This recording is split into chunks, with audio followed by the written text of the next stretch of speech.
right now. So 3, 2, 1. Hold on a sec. I'm still waiting. Sorry guys. Just got to make sure it comes through and gets loaded. Yeah, you're on, mate.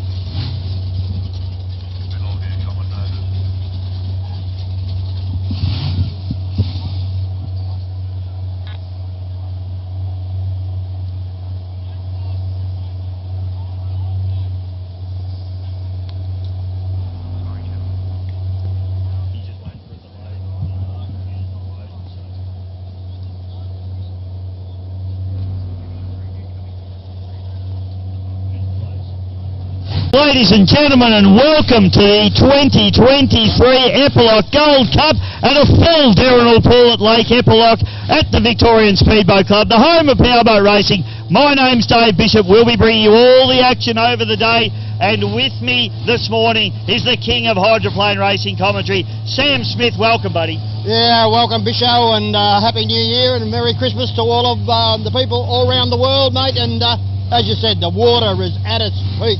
It is high.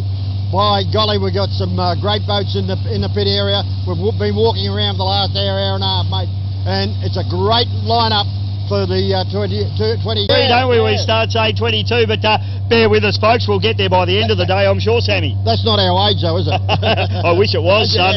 Mate, we've got some fantastic boats on the water. The kids and the juniors are going in the water now, mate, so we're really looking forward to getting this show on the road. Weather conditions, the forecast looks absolutely fantastic, Sammy. It certainly does. About 28, 29 degrees, I think about 7 kilometres of wind, so that's going to be absolutely perfect. And we've got, as we said, a big array of boats, and it's great to see the GP boats out here on Diurnal Pool, which will be coming up later on. Yes, we've got some GP boats. We've also got the big Aussie connection, mate. Fantastic to see the big Unlimited out. Oh, it certainly is. The Rolls Merlin B12s, you know, for many, many years. They dominated, you know, around the late 70s, 80s. And I was fortunate to be at Detroit, and there were 12 of them on the bank that started up, and the crowd just went berserk. So, you know, it's the noise they make and the excitement, and the crowd can really come to the fore. Yeah, it's going to be great, mate. We've got a great contingent of outboard boats as well. Fantastic contingent of 1.6 litre hydroplanes, some 6 litre hydroplanes as well, Sammy. They're going to be pretty exciting to watch, so we're going to see some great racing here this weekend. Oh, we certainly are going to see great racing, you know, and even the 105 class, you know, we've got a great array of boats as well. So, yeah, all in all, I think this is going to be a really big come to 23 season. Really looking forward to it, Sammy. Really looking forward to spending the day with you, my friend, and calling some fantastic powerboat racing. Stick around, folks. GP Hydro live streaming. As I said earlier this morning on Bisho Media, if you're in the area, if you live in Bendigo, Heathcote, Kyneton, any of those areas, Sammy, get your butts down here to watch the racing. But if you can't, we're glad you're on GP Hydro live streaming. Everybody overseas, big shout out to everyone overseas as well, Sammy. I know you got lots of friends over there in the US. I certainly have, Canada and the US of A, and great to come on board, guys and gals, and we certainly hope you're going to enjoy what we're going to put on the water for you. Fantastic, Sammy. Well, we're going to take a little break. We're getting the junior boats on the water, and we'll be back with some racing real soon.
All right, welcome ladies and gentlemen, and here we are. We've got boats in the water, so this will be our juniors heat 1, and I'll run you through the boats that we have. We have Aquasonic with Tyler Scott, Bud Light Junior with Harry Meads, Epic Junior with Tyler Gilligan, Fat Chance with Lockie Bride, Josh Taranto in Prime 2, and Shiver with Bailey Canara.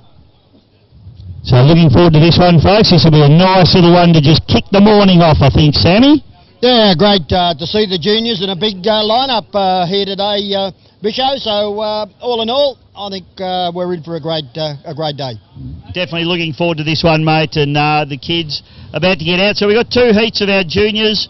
So we'll send the first heat out, and then we're straight into some 6-litre hydroplane racing, Sammy, and pretty excited to get those boys on the water and make some noise. Yeah, round 1 of the Lawson Shield, mate, so they're on in earnest, the 6-litre guys, and it's great to see, as you said, the lineup we've got here today.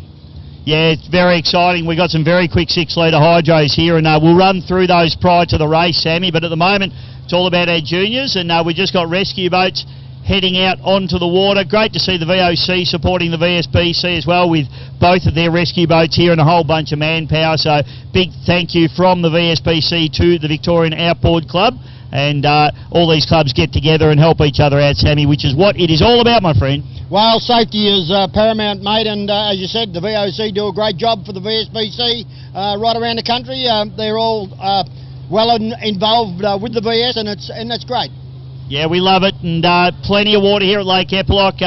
Big shout out to, again, a lot of the clubs got together. Obviously, Sammy, great effort by the VSBC to get the club back into order. This club was actually flooded only a few months ago. A lot of caravans here still damaged, unfortunately, for the residents. But I know that myself and a whole bunch of outboard club guys and other clubs, the Glen Maggie District Boat Club, Mickey Taranto and his crew, all came up and helped out the guys at the VSBC that had a big clean up there a month and a half ago, and we got the place back looking like it needs a boat race now. But the good news is that plenty of water in Lake. When was the last time you saw Eppalock this full, Sam? Oh, mate, I don't know. Quite a long time ago, mate, but it's I think every venue around the country would not be short on water, I'd imagine. So hopefully they can, stay reasonably well up, and we can get some racing, as I said, right around the country. Yeah, big shout out to all the residents that have been flooded out, particularly up around the Rochester area, which has been absolutely terrible up there, mate, and our sympathies go out to those guys. However, the silver lining is, mate, we've got heaps of water to race on. Certainly have, and we're about to get going to Bisho to open the program. Of course, as we said, the Formative Futures, and what a big lineup of boats we've got. Fantastic, very excited to get going. So all the kids are now in their boats and lined up. I can see Prime down there is Joshy Taranto. He's ready to go, and there we go. There's the Hooters, Sammy. So boats will all fire up now. Let's hope these little 15 horsepowers get going. We'll so you can see the Bud Light. Now this is the first race for the new Bud Light machine, mate. This is Harry Mead, so formerly running the Hostile Harry boat. Good to see him up and about in this new boat as well. Painted up in the same colours as his dad, Dave Meads' tunnel boat. Yeah, certainly is great to see the Bud Light boys and young fellows back out on the water. Certainly he'll put on a very, very good show, but Fat Chance, he was pretty keen to get out there and get going. So, yeah, we've got a good lineup, as I said, Bisho. So these guys will, and gals, will certainly show you that they are the future of powerboat racing. They certainly are, Sammy, and we've got the clock start for these guys. So what will happen here is they'll, not the traditional pole boat start, they head down into the milling area. Nice to see Mark Barrow at a race too. Good on you, Mark. Nice to see you here. Loving the beard, mate. It's a little bit Kenny Rogers. It's very going grey too, mate. Can he sing? Can he sing? I don't know if he can sing or not. We'll have to find out. But we'll send the boats down into the milling area now as they all head down, and we'll look forward to this one. So what happens with the clock start, Sammy, for those of you that are maybe new to the boat racing scene or watching on GP High, clock down here at the race tower that the drivers can actually see from out on the water, and when the white flag goes up, the clock starts ticking, and at 1 minute to start, or at 1 minute I should say, the boats need to be at full power crossing the start line. So the skill involved in this is to judge and time it properly so that you're actually full lick across the start line when the clock hits 0 again after that minute start signal. So a lot of skill in the starts of these, Sammy, and as you know, you'd be very au fait with the clock starts because it's massively used in hydroplane racing in the States. Yeah, it certainly is Canada and America, and as you said, you've got to be switched on, and you can see them go down the back and maybe 30 seconds to go and they button right off, and all of a sudden, at the top corner, when the countdown's on to about 13 seconds, they're about to go full noise. Fantastic, mate. So this should be a good start here. So kids now are all come off the plane. So you can see white flags up, clock's ticking. So now we've got 1 minute to start, Sammy. So the kids will be watching this. They'll be looking at the clock. New clock too.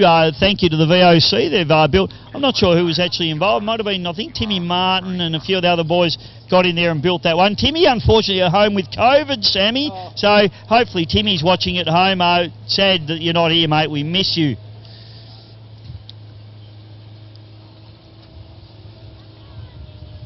So Aquasonic, Bud Light Junior, Epic Junior, Fat Chance, Prime 2 and Shiver. Tyler Scott, Harry Meads, Tyler Gilligan, Lockie Bride, Josh Tarano and Bailey Canara. Both starting to make their way to the start line now, and it looks like 3 of them are getting pretty eager. It looks a bit like Fat Chance. On my side here is Lockie Bride, definitely very, very keen, and I'm watching the clock to see.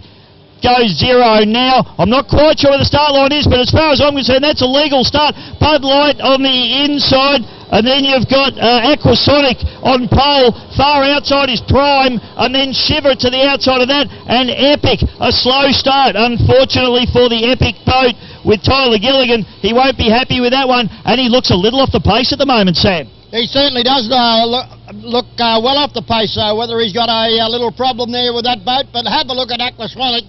He's really starting to push up as Scotty as he goes around that corner. I think that's Prime going very, very quickly too. Bischoff up in a second placing as they go up the back. Yeah, 100% right, Sammy. This is a real battle at the head of the pack at the moment, and that is a great start there from Tyler Scott in the Aquasonic. So Tyler, of course, Steve's young fella. Steve, a great hydroplane racer in his own right. Yeah, certainly was a very, very good driver of the big boats, and of course the 6-litre boat is hydroplane as well. So he's following in Dad's footsteps, I think, Bisho. Yeah, he's out in front, pretty comfortable at the moment. Looks like Prime. So we'll just watch him down through the bottom turn. So it is Aquasonic all the way at the moment by maybe about 10 boat lengths. Then it's back to Fat Chance. Is it? No, I think it's Fat Chance here, Sammy. We'll just pick it up as they go through. You might be. We'll wait for him to come past the front, Sammy. I've even got new glasses this weekend. I should be right. Here we go. So it is. So it's Aquasonic out in front, and then it's back to. Yeah, it's Fat Chance, and then Prime on the outside, and then Bud Light, Sam. So a good 3-way battle going on between those 3 boats at the moment. Fat Chance, Lockie Bride doing a great job. He's in the box seat there. He's got that inside run at the moment. Then we got Bailey Canara coming through in the Shiver, and unfortunately the Epic boat, mate, that boat is normally super competitive. They've got a problem. Yeah, they certainly have got a problem, but no such problem for young Scott at the moment. And in Aquasonic, as he goes up that back straightaway, the boat's sitting very, very nicely on the water. Starts to lift a little bit there. Bisho puts the nose a little bit, but look at the dice going on for 2nd and 3rd placing. Mate Prime, you're trying to hold off the rampaging boat there in 3rd placing as they go up halfway up back straightaway. Yeah, Lockie Bride on the inside, just been overhauled by Joshy Tarano in the Prime, and that's a real battle. So Josh Tarano now really with the big as he has a look and sets his sight now on Tyler Scott. Up into 2nd spot now. Tyler Scott's still doing it well, but I tell you what, he wants to keep on to it. I'll tell you what, Sammy, I can see all the deck of that Aquasonic boat as he headed up into turn number 2 there. He's really pushing hard, but have a look at Josh Tarano on the hard charge, Sam. He certainly is in a hard charge, and it's a little bit rough and tough out there, so maybe just a little bit of wind coming across the course for these little boats, but they're doing a great job with the yellow flag out. Bisho, 1 to go. 1 lap to go, and it is Aquasonic, but he's being absolutely harassed at the moment by Josh Taranto in the prime, out of the Glen Maggie District Boat Club as he pushes hard down the front straight away. Then it's Lockie Bride and the Fat Chance into 3rd place. Running into 4th is the brand new Bud Light junior boat. Harry Mead's doing a fantastic job. They'll be still getting some setup into that boat, Sammy, but it looks competitive at the moment. It certainly does look competitive as they go to the bottom quarter face for the last time, and the race is on in earnest. Can Tyler Scott hold on here? Because look at Jossie. He has absolutely got that boat alight, Bisho, out of the chute, up the back straight away, and he's making a great deal of headway to this race leader as they go up there. 3/4 of a lap to go. He is absolutely on fire. Josh Taranto coming hard at the moment for Tyler Scott at the moment, so back straight away, and Joshy Taranto now moves up alongside. This is going to be a drag race to the line, Sammy. Oh, it certainly is, mate. Have a look at this, Joshy. Oh, he got the boat a little high and dry, put it down again now, and so too did Aquasonic over on the inside. So as you said, it's going to be a drag race to the line here, Bisho. Last corner now. What can Josh Taranto do? He has to go around the outside. Scott has got the inside running and probably the best line here as they come through and drift through. I'm not sure that Taranto's going to be able to get there. The Epic boat running through there with obviously a problem. It's a race to the line, ladies and gentlemen. Stand up, wave your hats and program, Sammy, because it's going to be, I'll tell you what, it's a real drag. Here's the line. It's Tyler Scott just over Josh Taranto. Oh, Mickey. What a run, mate. About what a nose of a boat win there to Aquasonic, but what a great two-boat war there for nearly the entire race, Bisho. Lockie Bride into 3rd place. Big Mickey Taranto down here absolutely going off. And then it's Harry Meads comes through in the Bud Light Junior, getting the job done nicely. That boat starting to show some pace straight off the bat. Next boat to come through will be Bailey Canara in the Shiver. And unfortunately for Tyler Gilligan, they've got a problem in that boat, can't get it up and going, but Shiver comes through. Bailey does a good job. Saw him this morning, mate. He had a big smile, but they'll need to find a little bit more pace out of that boat. Yeah, it's at times sitting on the water very nicely, but as you said, just a little bit more pace needed to come out, whether it might be prop selection, might have to change something there, but what a great race, number 1.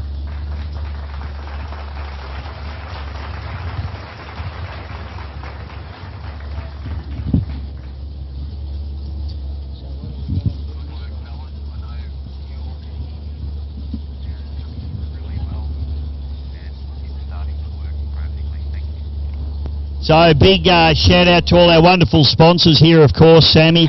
MSC Signs, always fabulous supporters. Scotty Patterson, of course, with the Turn It Up boat. They're here this weekend. They've got the Rego number VS1, mate. So, you know, VS number 1, I don't know how they jagged that one. It just shows their longevity in the sport and in this club. Also, Altitude Electrics. So a big thank you to Altitude, along with Bendigo Forklift and Hire Service. And I think those boys have supplied all of our tow vehicles and our tractors that are putting the boats in and out of the water. Obviously, it's a big job, Sammy, getting all these boats in and out of the water all day. And the other people that we really need to thank is Patches Canvas Manufacturing, PCM. They make it happen or they'll patch it. So a massive thank you to our wonderful sponsors here this weekend, Sammy. Done that without them. Oh, no, we certainly can't, folks, and that's what brings these big boats and, well, all the boats out onto the water is our wonderful, wonderful sponsorship crew.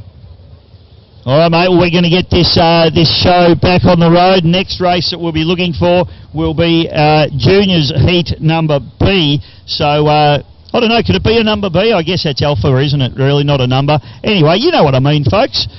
Next race that we've got, just abusing myself up here, Sammy, as Sam gets a fisherman's friend out, and I might have to do the same, son. But a little nuts, Chase and Dad, Epic Junior, Fat Chance, Pickles and Prime. Drivers we're looking for: Andrew Cameron, Chase Hamilton, Ella Gilligan, Riley Bride, Jack Williamson and Lily Taranto. We'll take a quick break up here in commentary and we'll be back with Heat B in just a moment.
Well, a little bit going on down here in the pits, Sam, with Ella Gilligan. Of course, we saw a problem with that boat, young Tyler. I just had a quick chat with him, mate, and they've had a power issue, something wrong with the engine. Obviously, we could see that from here, but they just had the plugs out and they're trying to put it back together. They're going to put it back out on the water. Let's hope they've sorted it out for Ella. Yeah, certainly do. It's very unusual that, that boat is well off the pace, but that can happen. Normally the most competitive boat in the field, I'd have to say, that one, mate. So, yeah, what a shame that it's had a drama. Looks like Fat Chance is having a little bit of trouble starting as well here, mate. So, so the boats we've sent out there are Little Nuts, Andrew Cameron, Chase and Dad with Chase Hamilton, Epic Junior with Ella Gilligan, Riley Bride, Fat Chance, Pickles with Jack Williamson, and Lily Taranto in prime, sharing that boat with their brother. Got a couple of brother-sister combinations out there at the moment. Yeah, I was just going to say, it's great, isn't it, to see brother and sister and, two driving one boat. So, yeah, they have a turn, take it in turns, and, well, they're all involved. They like the sport, obviously, and, yeah, good to see them here this weekend. Yeah, fantastic. And the good news is we see Ella Gilligan get up and away. So terrific stuff there. And also we see the Fat Chance finally decides to start with Riley Bride on board. So Ella Gilligan and Riley Bride, the two girls we were just talking about, having a little bit of trouble at the start. But they'll get down into the milling area, no problems at all, Sam. And then we'll see a white flag and we'll get going. Yep, well, we're not too far away from round one of the Lawson Shield to Bisho. See the 6-litre hydroplanes on the water, ready to go, so that'll be interesting, folks, I can assure you. Absolutely, mate. These 6-litre hydros are really starting to make some power and go really fast, so I'm very excited to see these boys run, Sammy. It's going to be pretty exciting. See Jimmy Mullins on the water too, mate, break out, so he's keen to get going. What a beautiful turnout of a boat that is. Yeah, the new wrap job on that boat looks absolutely spectacular, doesn't it? Done by Hayden Everett up there at Rapid Concepts down in Williamstown. And Hayden does pretty much every boat that's racing these days. He's a legend. Yeah, he certainly is. And that boat, as I said, breakout, very, very competitive, Jimmy, isn't he, mate? He had, I think, the last meeting somewhere, he had a few problems with it, but he was an angry little old man, I think, because he's come back bigger and faster and stronger. Oh, yeah, Jimmy will sort that out. The boat will be right now, so good to see that. But, mate, white flag's up, Sammy, so let's have a look at this one. A Little Nuts, Chase and Dad, Epic Junior, Fat Chance, Pickles and Prime.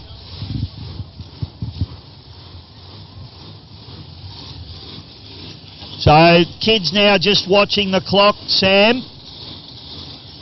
So, Prime there, just Pickles, that is, Jack Williamson.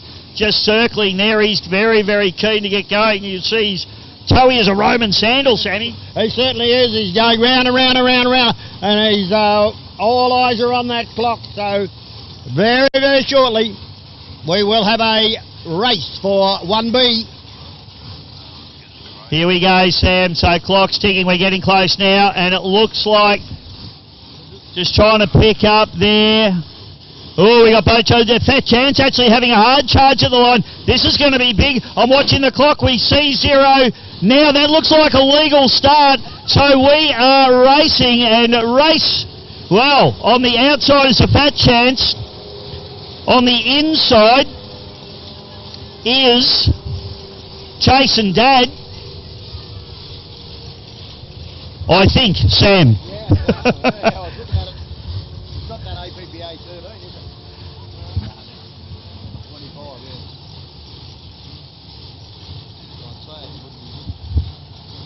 So up through the top turn, and we got Chase and it's Chase and Dad. I'm pretty sure, Sammy, coming through. Then it's back to Fat Chance. Then it's Epic. Good to see the boat. Looks like it's up and going now. Yeah, it looks like Gilly has woven his magic over that boat, because it is certainly sitting on the water and running a lot better than it did for Tyler. So, yeah, it is just going through my list here, mate, and that's definitely Chase and Dad out in front at the moment with Chase Hamilton. So he's doing a good job, but I tell you what, he's being hunted pretty hard here by Riley Bride in the Fat Chance. Good to see Riley's hair growing back too, mate. Yeah, my word it is. Look at them, side by side. Tell you what, Sammy, this is on. Yeah, it certainly is on. As they go to that top corner, there's nothing between them as they're about to come into the front straight away, first time. Absolutely gunwale-to-gunwale stuff. Into third place is Epic, and then back there is Prime with Lily Taranto in fourth place. Rest of the field struggling on a little bit. The real battle is at the head of the pack here at the moment, and this is Epic racing to coin a phrase from the name of one of the boats, mate. Have a look at the pace on the Fat Chance, just coming past the Chase and Dad there, and Riley Bride pokes her nose into the lead. Then it's back to Chase Hamilton. Then it's Ella Gilligan, Lily Taranto in the prime. Yeah, certainly got away from the rest of the field, so these four, not much between them, Bisho, as they go to the bottom corner. So at the moment, they are locked in a four-way battle as they go in there, as the back markers, you could say, just sitting on the water very, very nicely, but just off the pace from these ones out in front. Yeah, good. A little nuts just coming through there, mate. That's Little Nuts with Andrew Cameron. He was our pole man. And then Pickles just running through there with Jack Williamson. A little bit off the pace, but that gives them some work to do for the day, mate. Oh, certainly does, and they'll certainly be enjoying themselves out there anyway, Bisho, as they run up the back straight away. But by golly, these ones that have a look at the Epic boat, mate, it is sitting beautifully on the water. Third placing, starting to move up to challenge second place. I tell you what, Chase Hamilton, he's the lone boy out there at the moment in terms of the top three. He's getting absolutely smashed by these girls at the moment. He's having to use all of his racecraft to try and hold off a hard-charging Ella Gilligan. And I don't think he's going to do it, Sam. She's coming around the outside. Yeah, certainly is. Certainly got full steam ahead here as they come into front straight away. Look at them side by side. Oh, put a little bit of pressure on the second place getter and had a little hook, but got out of it okay and down the front straight away with the yellow flag out, Bijou. Yellow flag, 1 lap to go, and it's Riley Bride all the way in the Fat Chance. Back to Chase Hamilton. But have a look at Ella Gilligan. I mentioned before, Sammy, that this boat's one of the fastest and most competitive boats in the field, and they seem to have it sorted because it's on fire and she's charging up through the field. She's probably saying, Tyler, what's wrong with this boat? There's nothing wrong with it. Put the foot down, son. Looks like Dad should have cleaned the spark plug last night, not this morning, but the boat is absolutely flying now as they set off on their final lap up through turn number 1 for the final time. It is the Fat Chance still out in front, but now we've had a change of second place. Ella Gilligan overhauls Chase Hamilton, and then into fourth place, Lily Taranto in the prime. But this is a great battle, Sammy. Certainly is a great battle up the back straight away for the last time. So they got probably half lap to go at the moment. And look at the charges on third and fourth. Look at them having a great dice here. Lily got right up on the outside there, Bijou. Lily Taranto makes her way up into third spot. Chase Hamilton will not be happy with that at all, mate. So it's all the girls. It is Riley Bride out in front, back to Ella Gilligan, back to Lily Taranto. Oh, the boys are getting smashed out here today, Sam. Oh, they'll be saying, come on, come and join the fun. Well, it is absolute girl power here out at the Derrinal Pool on Lake Eppalock here this morning in Junior Heat B as we see Riley Bride, and I think they're going to struggle to catch her from there. She lights it up, trims it up. Fat chance, she's not going to win. She is going to take it down. Put your hands together for Riley Bride, ladies and gentlemen. Ella Gilligan into second place. Lily Taranto into third place in the prime. Oh, the girls, 1, 2, 3. What a great effort there in the 1B. And Chase Hamilton, you reckon he's not going to get hammered in the clubhouse later tonight? They'll be absolutely pouring it on poor old Chase. Having said that, he's the first boy home, as our other two boats, the Pickles with Jack Williamson, and of course, a Little Nuts with Andrew Cameron. So the two Andrews rounding out the field there. Or Andrew and Jack, I should say. So these two boats are looking for a little bit more pace. So, Sammy, the next race on the card is going to be very, very exciting. It is the Lawson Shield. Now, this is for 6-litre hydroplanes, and it is the Australian Championship, heat number 1. Hot Cookie, the Enforcer, and Hydrolust. Russell Jones, Tony Murphy, and Paul Jones, as we see the Little Nuts boat come through, and also the Pickles boat complete the course.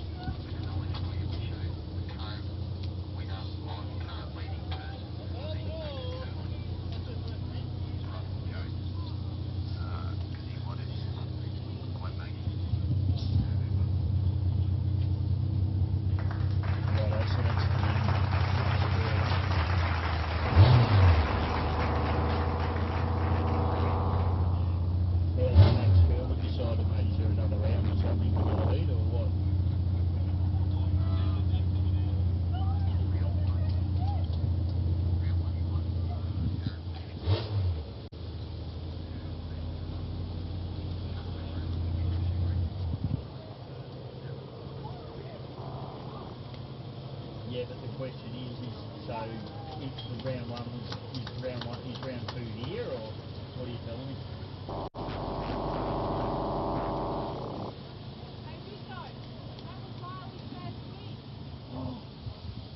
Oh, and I've just had word, Sam, that Riley Bride's first win, ladies and gentlemen. You know what that means, Sammy? Oh, going overboard. She's going for a swim. Lucky she's got short hair.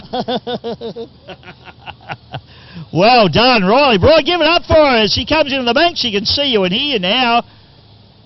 Fat chance she's not going for a swim. Still recording on your mic.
All right, Sammy.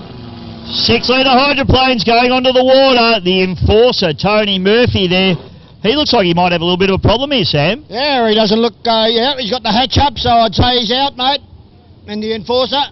What a shame. That boat is super, super quick. So that's a real shame to see that boat have a little problem there. Hopefully, it's just, well, you'd have to assume it's only something minor, but looks like it might kill this heat for him. That's going to really, Tony won't be happy with that one, mate. I certainly won't. Whoops. Hydrolast, was it? Yeah, Hydrolast looks like cut out as well. So Hydrolast is Paul Jones, enforcer Tony Murphy, and hot cookie Russell Jones. Russell's the only one that's made it down there, no incident at the moment, trying to get this warm-up lap done. Start boat will pick these guys up shortly. They'll have one, maybe two warm-up laps, and then we'll be into 6-litre hydro racing. Murphy just climbing back into the hatch, maybe. Let's hope it was just something silly that he had to sort out. Maybe a clip wasn't down properly or something like that. I wonder if they switched the fuel on, mate. Well, yeah, it's a possibility too. They did have that running in the pits this morning, but no, it looks like he's not. I thought he was climbing back in the cockpit, mate, but he's actually not. He's out of the cockpit and being towed into the centre of the course. That's a shame. Anyway, start boat has no mercy, Sam. He picks them up regardless. If you're not there, you're not there. So it's going to be Hot Cookie and Hydrolust, Russell Jones and Paul Jones. Yeah, so the Jones boys are going to be at one another. Whoops. Oh, maybe not. We've got Hydrolust has come to a grinding halt as well. This is not looking good at all, Sammy, at the moment. Well, it's looking pretty good for Russell Jones in the Hot Cookie, but he won't want to win a race that way, I don't reckon. No, certainly not. It's a bit of bad luck, those two guys, but hopefully, whatever it is, it's only minor, and they can get it up and running for a little later on. So what a shame, mate. Two boats that I was actually expecting some really big things from in this one, but unfortunately both of them coming to a stop. But hopefully just minor stuff. We've got lots of racing to get through today, Sammy, so I'm sure we'll see these boats back and we'll get all three of these boats going head-to-head. But in this one, looks like Russell Jones might just run around in the Hot Cookie and pick up the points, mate. It is all about reliability as well. It's all about getting them sorted in the sheds.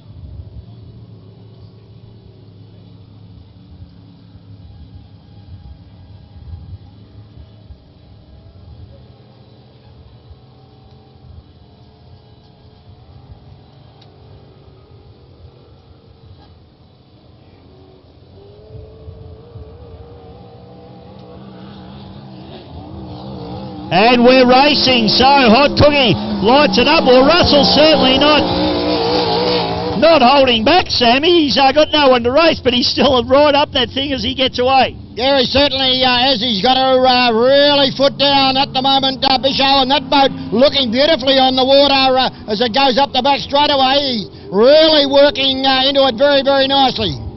Jonesy going he's starting to back out of a little bit now, and I think it's the sensible move, mate. You don't want to wear your equipment out when you're not racing anyone. He'll just go through and do his 3 laps and get the job done there in this little 6-litre hydroplane. He'll be checking the gauges and checking the temperatures, pressures, and making sure that everything's okay, but he'll give it a couple of squirts, I think, Sam, but great test for him and for the other boys. They'll be absolutely spitting chips in those cockpits. Yeah, certainly great to see the 6-litre hydroplanes are now starting to come to the fore, Bicho, like the Hyper 5s, the 5 litres, you know, like the Paul Bella and the boys, Cherry boys and that. That's great for people to come and have a look at these smaller hydroplanes.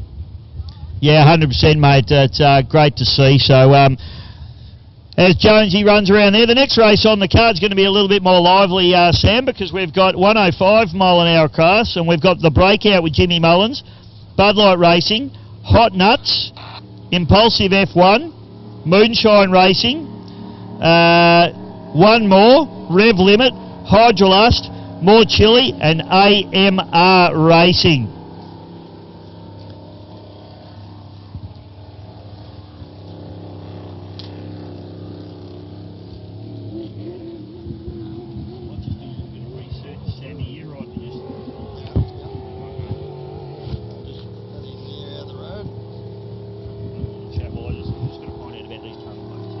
Okay, well, he comes through with the 2 down and 2 to go for Russell Jones and Hot Cookie. As we said, he's buttoned the power right off now, so he's conserving that boat for later on. This is round 1 of the Lawson Shield. Unfortunately, the 2 boats that have gone out have allowed him to adjust, motor around to complete the 4 laps of the Lawson. So up the back straight away he goes, very, very easy indeed. He's just really dialing, having a look at the dials and making sure that everything is okay. Oil pressure, temperature. So he goes up towards the top corner once again. But as I said, great to see a lineup of 6-litre boats, 6-litre hydroplanes starting to come to the fore. The 5-litre Hyper 5s. As I said, Paul Bella, Martin Cook, and of course Blake Sherry. They are certainly the New South Welshmen, and they certainly put on a show, but they're not here this weekend, unfortunately, as the yellow flag goes out for Russell. So he'll go down the bottom corner, 1 lap left to go. And he doing it ever so easy at the moment as he swings round. Up the back straight away for the last time. So Russell, will he give it a little squirt? He's quite content to just cruise around up the back straight away. The motor sounding very, very nice indeed as it goes up 2/3 the back straight towards the lead-in boy at the top end of the circuit. So he's about to come into front straight away, folks. The checkered flag at the ready for Russell Cook and Hot Cookie. Swings it around. Will he give it a squirt down the front straight away? Yep, the rooster tail comes out. So he's a little bit quicker, not full power, but he goes over the line, takes the checkered flag. Russell, Hot Cookie, Cook. Jones goes through. So there we are. Let's see, 6 litre. Next race is the 105 mile per hour, which is the Doug Smith Cup. And those boats on the water. Breakout Jimmy Mullins, Andrew Chilver and More Chili, Bud Light David Boyd, Moonshine Mike Godzilla, Red Limit Ray Lindray, the Mexican David Burns, Impulsive F1 Adam Smith, and the AMR Austin McDonald are the ones that we've got down. All boats, I think, are on the water for race number 4, the Doug Smith Cup 105.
Thank you, Sam.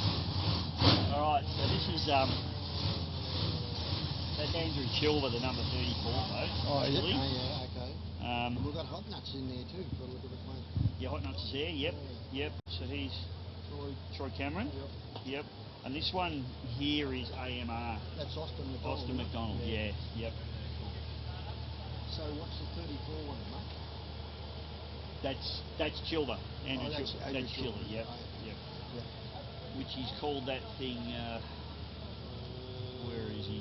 More chili. More chili. I'll run through them, eh? Rightio, folks, we have got the 105 category. Just Tony Murphy's still smiling, so it can't be anything too serious. Hopefully he gets that boat, the Enforcer, 6 litre 45 back out on the water real soon. Boats we're looking for in this race, 105 mile an hour. And we're looking for Breakout, Jimmy Mullins, Bud Light Racing with Dave Meads, Hot Nuts, Troy Cameron, Adam Smith in the Impulsive F1, Moonshine Racing with Mike Godsell, One More with Nathan Bartzak, Ray Lindray and the Rev Limit.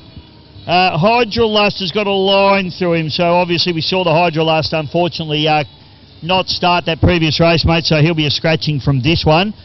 More Chili with Andrew Chilvers, that's the white tunnel boat there, you can see, number 34. And AMR, which is a white tunnel boat down in front of the commentary box here, which is Austin McDonald. So great to have Austin here, South Australian.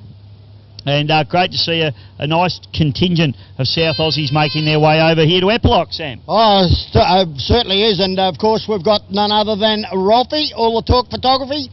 He and Matthew So great to see them over here as well. And I believe that they're heading next weekend. They're heading up to Raymond Terrace. Not mucking around those boys, mate. We're on board. I see you got a free hat from him as well, Sam. So we're on board all the talk. Anytime we get free stuff, Sammy, we're onto it. Oh, we'll take it. We'll take it. Cash for comment up here in the commentary box. Don't worry about that, folks.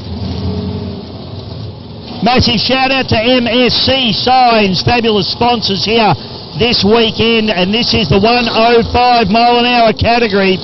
Jimmy Mullins, Dave Meads, Troy Cameron, Adam Smith, Mike Godsall, Nathan Bartzak, Ray Lindray, Andrew Chilver and Austin McDonald. This is going to be a good one, Sammy. So the boats have GPSs mounted in them, club GPSs, and anyone that breaks out of that 105 mile an hour bracket, what happens to them, Sam? Uh-oh, they're disqualified. Absolutely, you're out. So we need to see good racing. We just call it as we see it because we don't know, Sam. We don't know if they're broken out or not. So as far as we're concerned, the winner will be the winner until it gets sorted out later in the pits.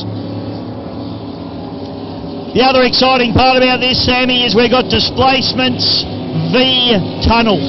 Oh, yeah, that's really going to put the cat amongst the pigeons, mate, because these tunnel boats, very, very quick and turn extremely well.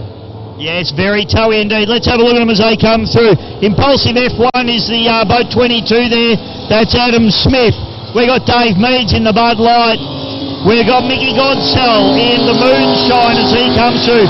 Then we'll have a look at all of these. We got the One More, the Breakout, the Rev Limit, Hot Nuts, and on the outside more Chili. Austin McDonald is going to be well off the pace here, mate.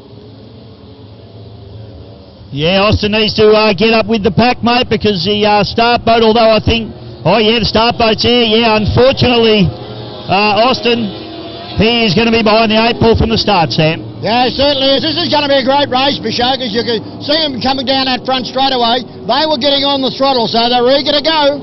It's going to be on like Donkey Kong here, Sammy. Don't worry about that one. Jimmy Mullins in breakout. He's our pole man.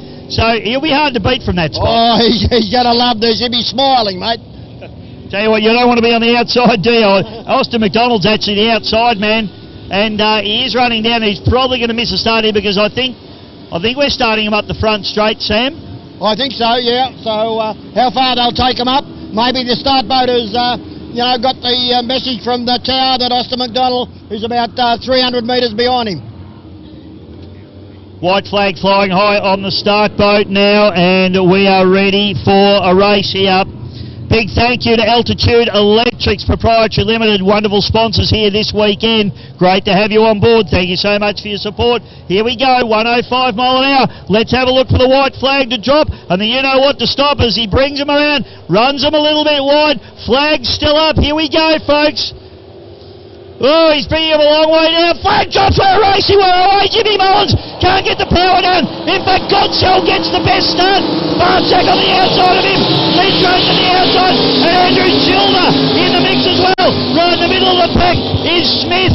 And there's David Meads as well as they head into turn number 1 today. By golly, it's a charge to the light brigade into the bottom corner. And look at this. Displacement against the tunnel boat up the back straightaway. Is that Bud Light?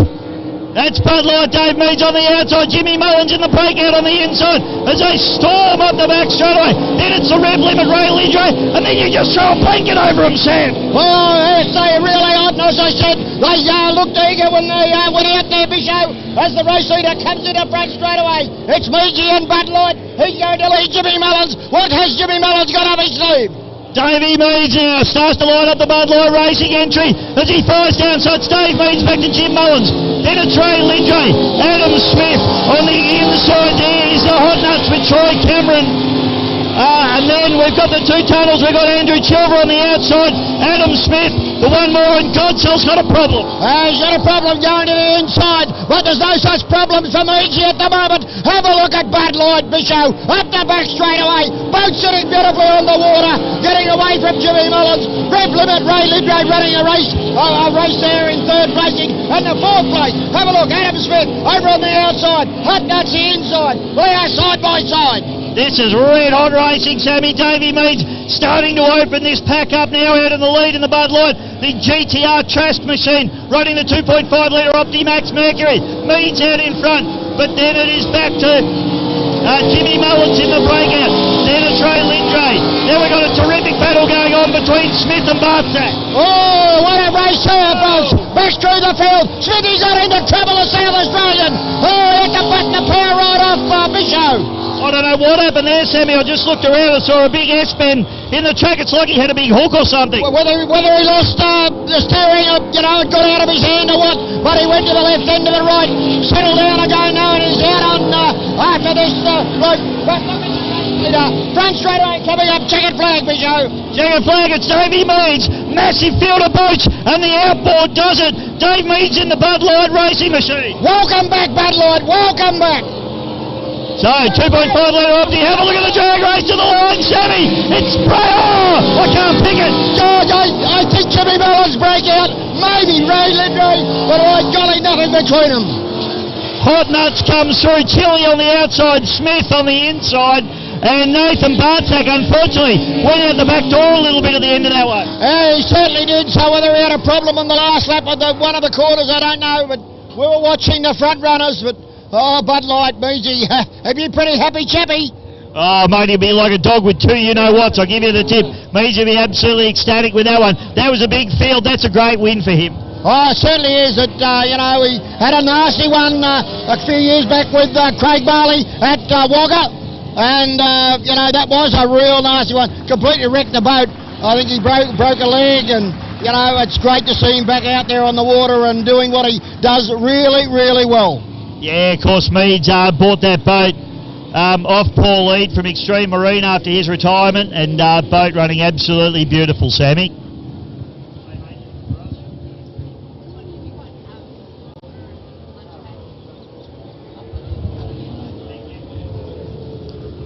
Now, don't forget, ladies and gentlemen, if you're up in the crowd, we've got plenty of food, plenty of drink. There's no drama. You've got the food stalls here. We've got coffee vans.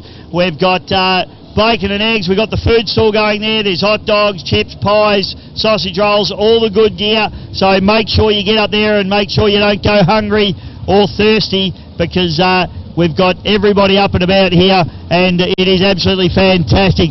Davey Meads, put your hands together for him as he rolls back into the pits. You are a legend, David Meads. Well done, son.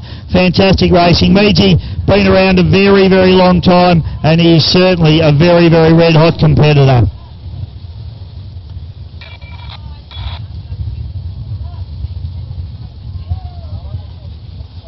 A little bit of breeze coming through here.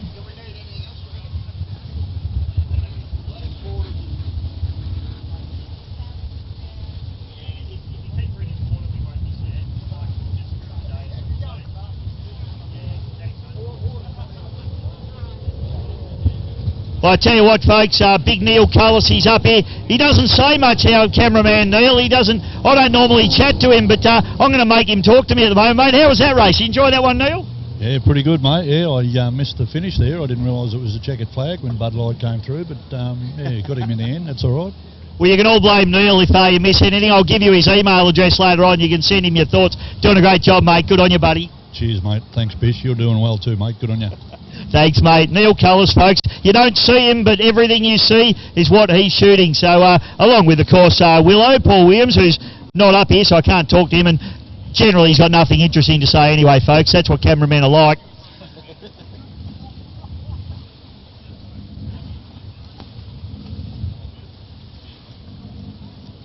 So, boats we're looking for in the 1800 and 2100cc category. Epic Formula 4 is Tyler Gilligan. Then we've got the Phantom with Stephen Gilligan, would you believe? Father-son combination, Sammy. This will be big. Oh, he's got a lot to live up to now, mate, after what Ella did there earlier on. Absolutely right, mate. She's already got a win on the board, so that's good news. But then we've got the two monohulls, and I realise how slow mine is. Yeah, well, hopefully all goes well. Yeah, I'll take most of the credit for the setup on that boat, Sammy. Massive thank you to Manufacturing, fantastic for all your covers and tents and shades and tarps and anything, you name it. They make it out of canvas. If it's made out of canvas, Patches will sort it out for you. Local business up here around Bendigo area, so a massive thank you to Patches Canvas Manufacturing Proprietary Limited. We make it or we patch it. Another great sponsor here this weekend, another wonderful Bendigo business, is Bendigo Forklift and Hire Service. Established in 1986, Sam. You were about 50 in 1986, were you? As old as me. So massive thank you to Bendigo Forklift Hire Service. Putting the boats in and out's a massive job, Sammy, and without the equipment that they supply us, all these beautiful forklifts, and very, very hard to do. You just can't do it with cars. So a massive thank you to Bendigo Forklift Hire Service. Yeah, certainly, and also our volunteers. I see even a diver, a young girl going out onto the water there earlier on. So all the volunteers, well done, great job. Fantastic, mate. If Adam Smith, can you hear me down there in your boat? We'd love you to come up and have a chat with us and just tell us what happened down the front straight away here, because it's quite interesting. So if anyone from Adam's crew can hear us or is listening, if you could send Adam up into the commentary box, we'd love to have a quick chat with him, Sammy. Yeah, great place, South Australia, the North Arm at Port Adelaide. Of course, in May, they've got the Marge Watson, God willing that, they don't have any more problems, because they had to cancel the November one. They had a nasty, nasty storm and wind. So it comes straight down the tunnel, the funnel from the ocean. So, but what a great venue, what a great lot of people out there, Dave Clark and Jeff Stunnell and the boys, they put on a great show over there. So that's in May, so it's great to see the South Australians over here in force. Well, it's going to be interesting to see this little battle between these two Dancrafts, Sammy. I'm interested. I heard Hayden chatting this morning, and he reckons he's got the rebound boat covered, but he just needs to work on his boat driving skills. So he reckons the boat's quick enough. We'll be the judge of that, Sammy. Yes. And we'll see who can get the job done here. So Andrew has raced this boat for a season before, so it's not his first rodeo in this boat, and is a pretty handy driver. Hayden really starting to get a handle on this particular boat. It's the Money Shot boat. It's a 15-foot Dancraft hull. They're both actually 15-foot Dancraft tunnel deck hulls. Okay. Both running the V6 Yamahas. Go, Sammy. Now you tell me Hayden, but I don't know his surname. Come on. Wojciechowski. Oh. Don't worry, mate. I've practiced it in the shower for 8. Yeah. I actually confirmed with him the correct pronunciation, and then I still couldn't say it for about a year. Yeah, like me, a lovely lady, Rhonda Wadakovich. I couldn't say that, and they said, no, call her Wadavich.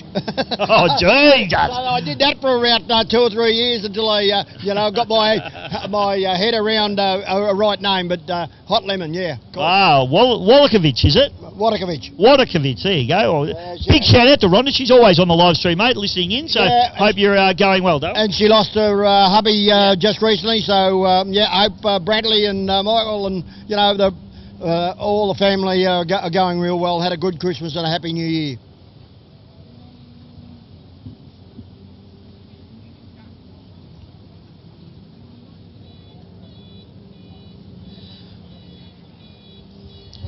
Justin Hanley just asked me where I am, Sam. Did he? Wouldn't everyone know where I am? What a question, eh? I'm in the commentary box, Justin, which is on top of the GP live streaming tower, just for your info. Well, these blokes, fair dinkum. The big boat's going into the water too. I look to the left there, Bisho, so it's going to be interesting to see Darren Pennington in the Wasp. I haven't seen it this year, but you obviously did it, Glenn Mackey. Yeah, they're struggling a little bit with the boat at the moment. I was chatting with Tony. They haven't got gears. They're over-geared in that boat, and they're really struggling to actually procure a smaller set of gears. They have got a smaller propeller for it this weekend, Sammy, so hopefully that helps a little bit, but they're just not able to get the engine up into the rev range that they want it into. Beautifully prepared boat. I was just looking at it this morning. It's absolutely stunning work by the Pennington family. Yeah, what about misconduct, Steve Chamberlain? That was also down there.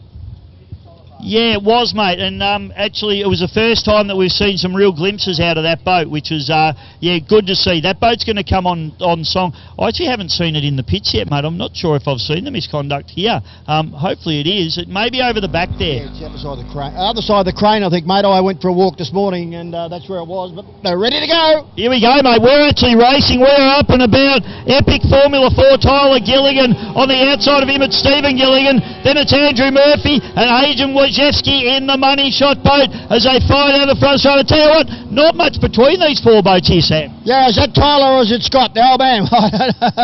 Did I call him Tyler? Yeah, you did. Sorry, it's Stephen. Stephen, sorry. That's why you're here. I call him Scott. So, Stevie Gilligan, this is his first race back in a little while. He did, I think he did a couple of laps at Glen Maggie as well, but good to see him back in a boat. And so it is Steve Gilligan out in front there of, it's Tyler Gilligan in front of Steve Gilligan. So Tyler getting the best out of over the old man at the moment, and then it's rebound Andrew Murphy just holding off Hayden Wojciechowski in the money shot as they fire up into turn number 2 for the first time, Sam. So they are going hammer at it. Tyler, the young fella, doing it okay. So can Dad get up a little bit closer down the front straightaway? He has got right up on the outside here, Bisho. So it's a 2-boat Gilligan more. Oh, good racing here from the two Gilligan boys. But I tell you what, Murphy's having a cheeky look around the outside as well in the monohull. Little 1800cc, the rebound. Hayden Wojciechowski's dropped into pole, so he might be dangerous as he takes that tight line around the corners. I certainly will, but it's a race in 3 at the moment here, Bisho, as they go to the bottom corner. The Gilligans out there in front, but Murph getting, as you said, that rebound. Really starting to push the accelerator very, very hard in the rebound boat as they go up the back straight away. So it's the two Gilligans, father and son, doing it well up the back, Bisho. Tyler Gilligan out in front, Steve Gilligan having a look at him around the outside. In fact, Steve made up a bit of ground down there at turn number 1 on lap number 2. And Andrew Murphy still looking really dangerous there. He's dropped into pole position now, so he might try and run that wide line and sneak up the inside of him if they're not careful here, Sam. He might too, mate. He looks as very, very good. The goods, did he go to bed early last night or what? But he actually did. He said he had a headache. Oh, he's really focused. Well, I said to him, a head like that should ache. But have a look. He's up the inside. He's up in the second spot here, Sam. Oh, he is absolutely on a song here. He's going to take the short way home, mate, is the easiest way home, he reckons. Look at him having a crack now. He could get up into pole position here on number 1. Tyler's left the door open. He's written out a welcome sign for him, hasn't he? Unbelievable, Sam. Oh, Murphy is laughing all the way to the bank, Nelly. By golly, look, rebound.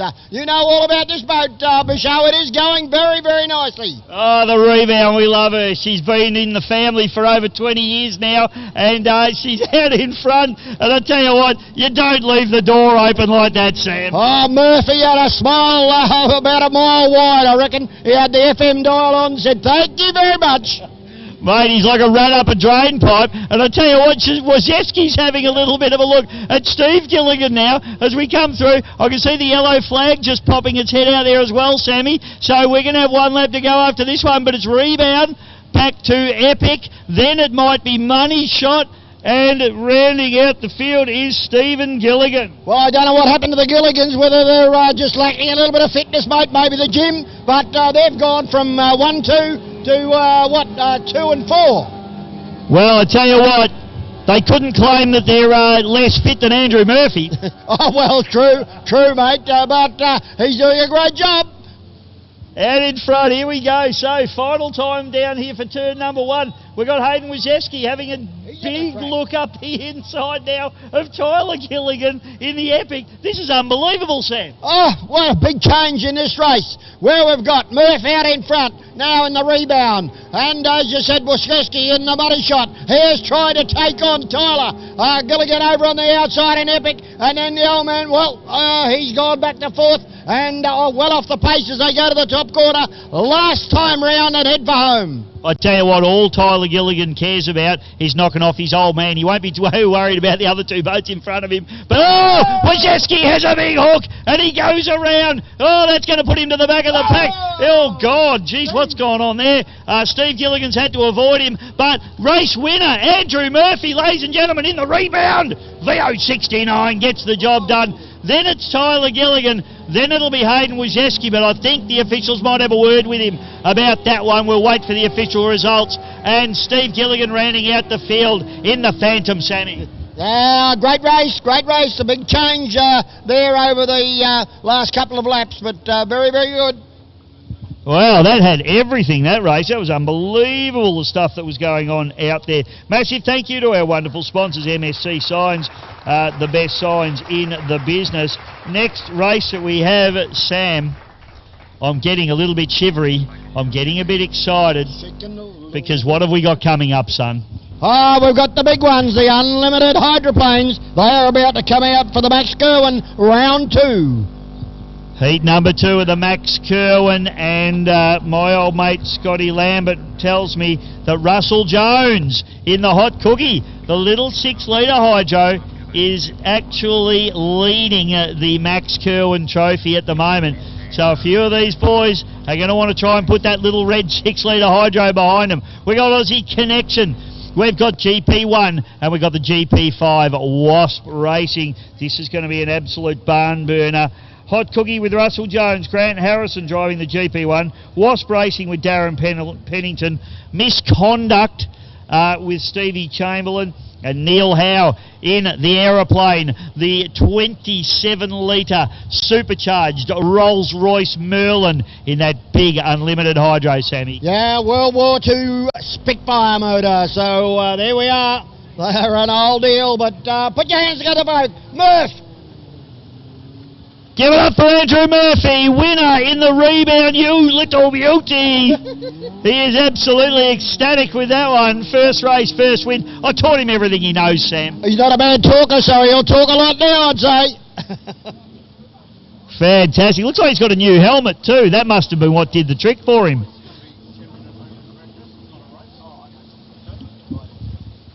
So with the unlimited hydro, it's just a 10-minute... Righto, Sam, well, you just had word that with this particular, this is not a race for the Unlimiteds. This is a 10-minute practice and warm-up. So these guys will be going out for a little bit of test and tune, Sammy. So, and ready for, well, what we're all here for, Sammy, the Eppalock Gold Cup for 2023, which will be run this afternoon. And we're so excited to see who comes out on top for 2023. Yeah, and I was talking to the man that won it last year, Wild Child, the Wild Man, Darren Robinson, and he said, I'd love to get back-to-back. Oh, mate, we'd love to see a displacement. You know, they're always the underdog with these big hydroplanes, so we always like an underdog, don't we, Sam? Oh, we certainly do. So, yeah, as you said, testing time for the unlimited hydros. Some of these guys have, as we said, Bisho down at Glen Maggie had teething problems, so hopefully they can get out there and have a test run, give you a little insight into how these big GP hydroplanes run and how quick they can go. Good to see Dennis Pasala here as well, mate, with the always pumping machine. And I've just noticed his brother Robert Pasala here as well. Did a podcast with Robbie recently, mate, so we'll wait for these guys.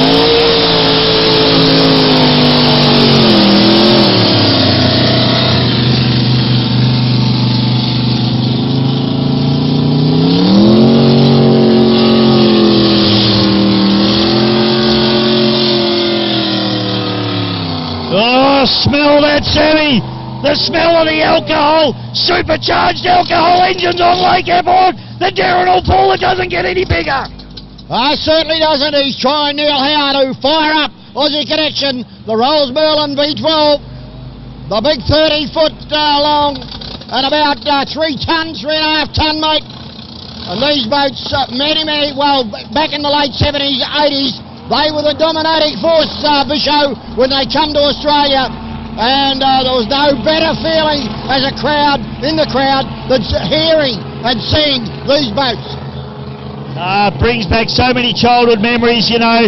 Unfortunately, Sammy, the boat not horribly competitive these days, but we just love seeing it out there and hearing it, more importantly. Oh, but for sure, I was very, very lucky to be in Detroit, the US of A. And they had a Saturday where I thought I was back in Yarrawonga, mate. The water was rough. And they had 10 of these on the bank. They started them up, the whole 10 up on the bank, and the crowd absolutely went berserk. So Harrison brings through the GP1, Darren Pennington in the GP5 Wasp racing machine, and this is what it's all about. Great to see Stevie Chamberlain's now in the water in the misconduct as well. Yeah, it certainly is. Well, there's the number one in Australia at the moment, Grant Harrison in the GP1, the Melton Toyota and the Harrison Motor Group. They are out there on the water. He is the holder. Was the holder of the EC Griffiths Cup. I think he's won 9 of, and his father's won 1, so 10 in the family. Not bad, mate. Harrison now starting to line up the GP1. The Harrison Motoring Group GP1, Darren Pennington, the GP1. Tell you what, Sammy. I like that, I like it. Mate, they're talking about not having the right gears in that boat. What's it going to be like when they have? Oh, yeah.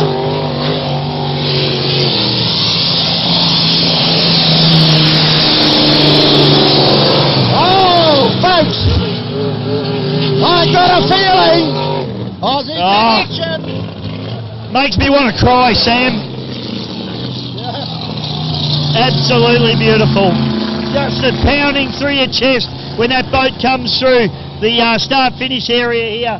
The Aussie connection, absolutely fantastic. Mate, I've just got to say to the crowd too, have a look at the big rollers that they make going into the corners. They don't roll out, mate, they roll in. So you displacement, you really don't want to be in pole position number 1 after about 2 laps. Yeah, 100% Sammy. It's a big heavy boat, as you said, about 3.5 tonne of boat, and it leaves some big holes. Looks like Pennington might, well, hopefully just happy with what he's seen, mate. You can nearly Bisho surf on those rollers that are coming back in there now. Have a look at them, especially down the top corner. Really, look at them, got white caps. Neil Howe, mate, of course, has run the unlimited hydroplanes at Eppalock since the 1970s, so it's great to have him out and about and running this boat. He's just coming off the plane down the back chute there. Hopefully the boat's running well. Misconduct fires up, GP69. Yeah, so Stevie Chamberlain.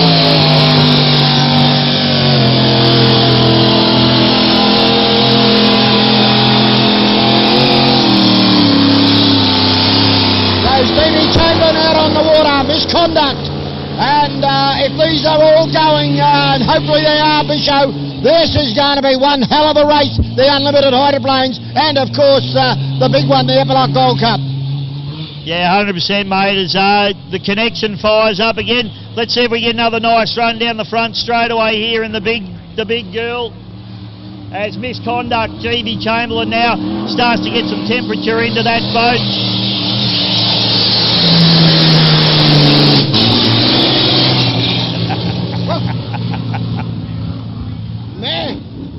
I love it, Sammy. Oh, you can't beat it, mate. You can't beat it. Fair dinkum, mate. If that doesn't make the hair stand up on the back of your neck, go and see your doctor.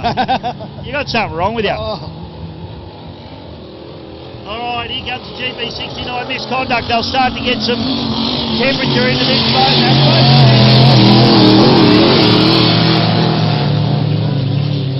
In this 10-minute warm-up session for our GP and unlimited hydroplanes. Man. So Pennington's boat sounded strong, Sam. Yeah, certainly did. And who's got to go out after this? Turn it up. So he's down there, Patto. Yeah, Connor Patterson. He informed me when I saw him at the gate last night, Sammy, that he is a legend. Oh, did he? Oh. Yeah, he told me he was. So, yeah, I said to himself, praise is no recommendation, Connor. We were talking to him also last evening, and he got his dog back. You know, it took off with the fireworks, and it went missing for, I think he said, 2 days, and it come back to the campsite. Unbelievable. Oh, well, at least he came back. That's good. We like that. So, Connection sounds like it's running well, and they come back into the pits. So, hopefully, Neil's happy with everything that he has seen on the dashboard and the telemetry of that big Rolls-Royce Merlin. 27 litres, if you don't mind, supercharged. And the other thing, Sammy, which is a little bit of a concern, Stevie Chamberlain's got the hatch up there on GP69 misconduct. Looks like that boat may have stopped, so let's hope they can get that sort of out. Still a brand new hydroplane, that boat, Sammy, is still in its infancy stages. Started to show a few glimpses at Glen Maggie at the last race meeting. Let's hope they can get on top of this boat real soon. Oh, certainly we hope that it, as I said, all goes well. I was very impressed with that Wasp. A couple of hits there from Darren. So hopefully maybe we can get a word with him and just see how happy he is. Oh, they're never happy. Are they? Hydroplane drivers are never happy, and Tony, his crew chief, is never happy regardless. So, look, the boat sounded good. It does still sound to me like its RPM's not up in the range that they want it to be in, but certainly making some speed and some power. So let's hope that the Wasp can be reliable, because I tell you what, in these categories, these boats are so temperamental and so complex that if you can be there at the end, you're a big show. Oh, well, reliability is a big thing, mate. You know, many of over the years, Barry Chesser was one in Fury, the displacement boat, you know, was chasing the faster boats, and of course, what happened? Both of them broke down. Number 1 and 2, Walsh, I think, was one. And there's Barry Chesser, so he, you know, come home and got the money, so to speak. So yeah, look, they're not far off, and nor are the 6 litre boats, mate, not far off them as well. Some of them are very, very quick. Yeah, 6 litre is an incredibly tough and fast class.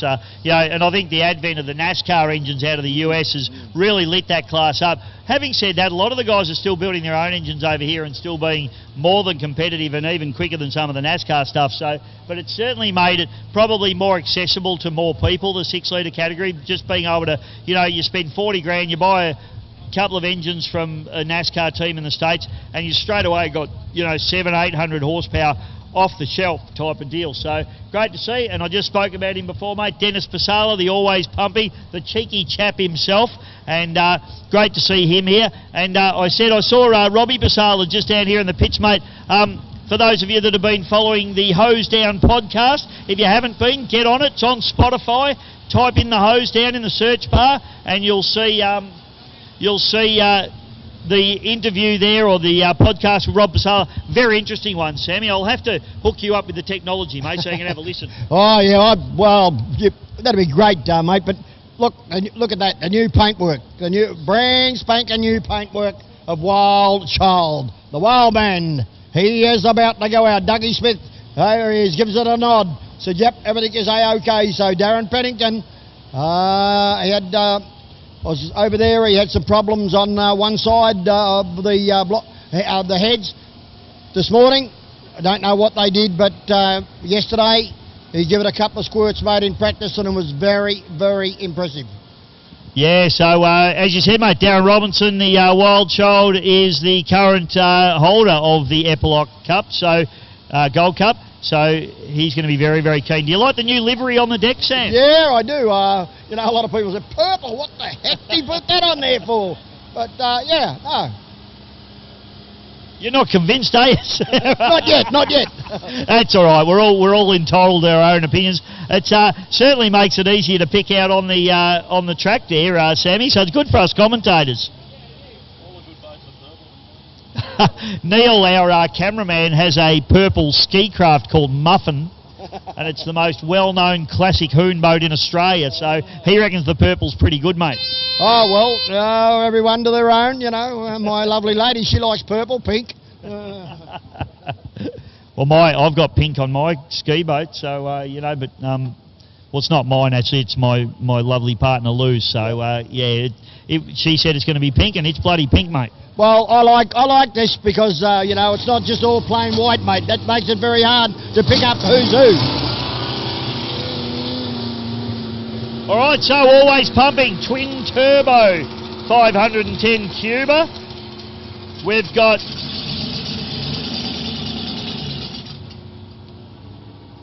got Connor Patterson. Now this is heat number 1 of our unlimited displacement category, Sam. Yeah, it certainly is. So this is going to really show you these unlimited displacements, how powerful and strong and fast they are. But Connor Patterson, watch the yellow and black, the Tiger, Richmond colours, mate, turn it up. Scotty, what are we going to see here?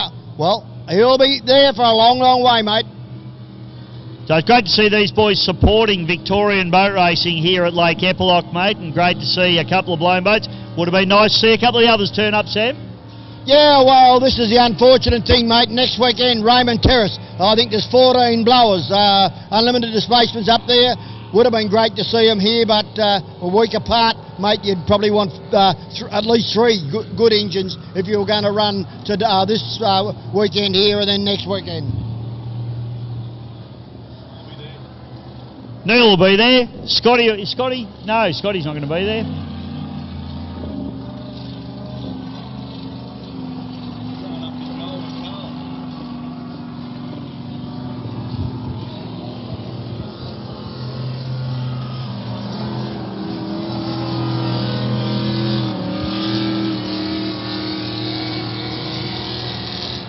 All right, so white flag's up, and we're looking for a start boat down in the bottom corner. So always pumping, Dennis Pasala. We got Connor Patterson, I should say. Scott's his father, crew chief, is up there in the yellow machine. And Darren Robinson, current Eppalock Gold Cup title holder in the Wild Child. He's going to have a big day here, Sam. Oh, it certainly is. This is going to be one heck of a race, folks. Hold on to your hats. Get right trackside. Get right down on the edge of the water. There's plenty of water here, Bisho. This is going to be full on. How good's Lake Eppalock? Absolutely full as a good. Conditions are beautiful. That slight breeze, Sammy, the drivers will love this. It just gets the boat breaking the surface tension. You don't want that glassy water. You want this little bit of chop, and it just gets the boat up on top of the water. Probably gives you another 2 or 3 miles an hour. Oh, yeah, they can just feel that suck. Of the pitter-patter of the water and boat combination, and that's what they want to do. They want to get right out, as Walsh used to say, get higher, get less boat in the water, you're going to go faster. It's the old adage, Sam, less friction, more speed. Yeah. So it looks like always pumping is coming out of 1, mate. So Darren Robinson looks like he's gone to the outside. Connor Patterson out of 2. Wild Child out of 3. Yeah, got some 3 very quick boats here, mate, so going to be interesting. Dennis Pasala has been trying to get on top of this boat. Few handling issues with it, but he's certainly doing a fantastic job. And this boat's super quick. It's got one of the turbocharged engines in it, and it's pretty quick. Yeah, I believe it's Rob Pasala's first, Rob's just down there. He might be able to confirm or deny that one. I don't know whether he's listening to us or not. Rob doesn't generally listen to me, so probably not listening, mate. Nah. Yeah, he thinks I just say stupid stuff all the time. Here we go, Sammy. Flag drops to the you-know-what stuff. Swear away. We are racing. Pasala can't get the power down quite as quick as Patterson does. Robinson, though. Fires down into turn number 1 for the first time, Sammy. Oh, listen to that Robbo's for noise. Oh, it's heavy. It's going. But look at Connor Patterson. He is trying to stay with him. Got into a bit of rough water. The shoot of the outsider Wild Child, but he's out after him. A little bit bumpy down the back straight. Robinson struggling to get the power down. Patterson pulls up alongside him now on the turn it up. They're going to head up into turn number 2. Patterson pokes his nose into the lead. This boat turns on a dime, Sammy. He'll really use this to his advantage here. Well, he's in. He's going to get out quick and he's going to go, mate. And away she goes. That little 6-litre, turn it up. Goes past the tower. 1 left down. Robinson.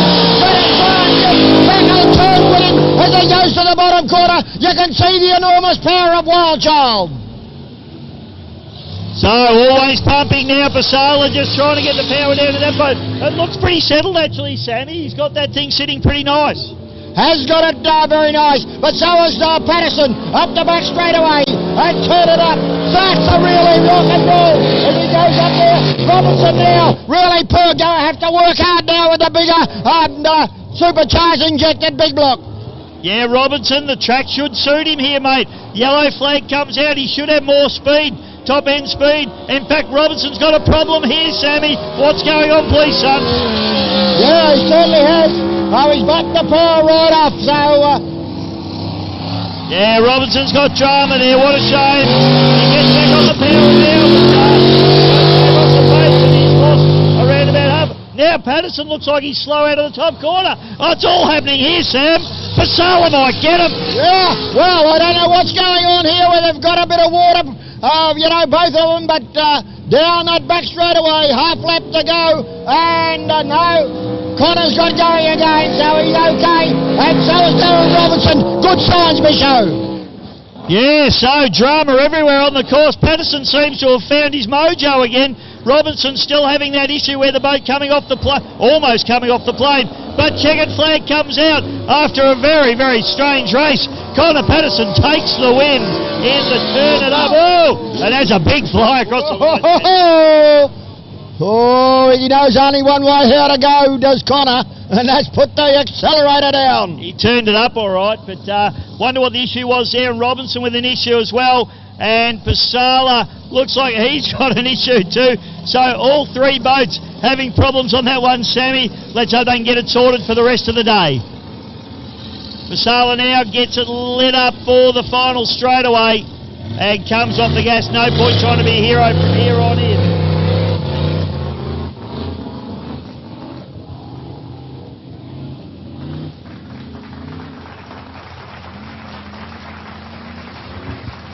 All right, Sammy, I think we've got 1.6 litre hydros coming up next. We'll take a short break. We're going to get some water into us, and we'll be back in a moment, folks.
Hello, darling. Better now seeing you. Go get him, Dewey. Dewey boy.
You can see like the numbers on those cars, how you can see the 100 is actually, well, you can't read this 100, you can see the longer than 86.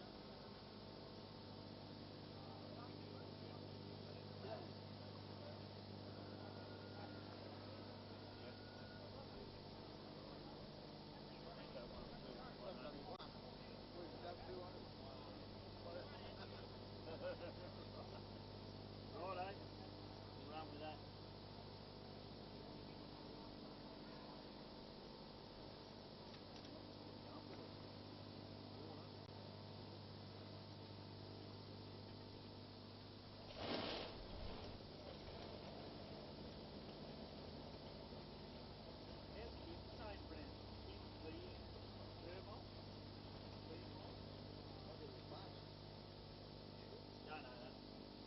How do I pronounce Kim's surname? Brute. Bert. As in? Burnt. Yeah, cool. Because it's not spelt that way. Cool. Good luck.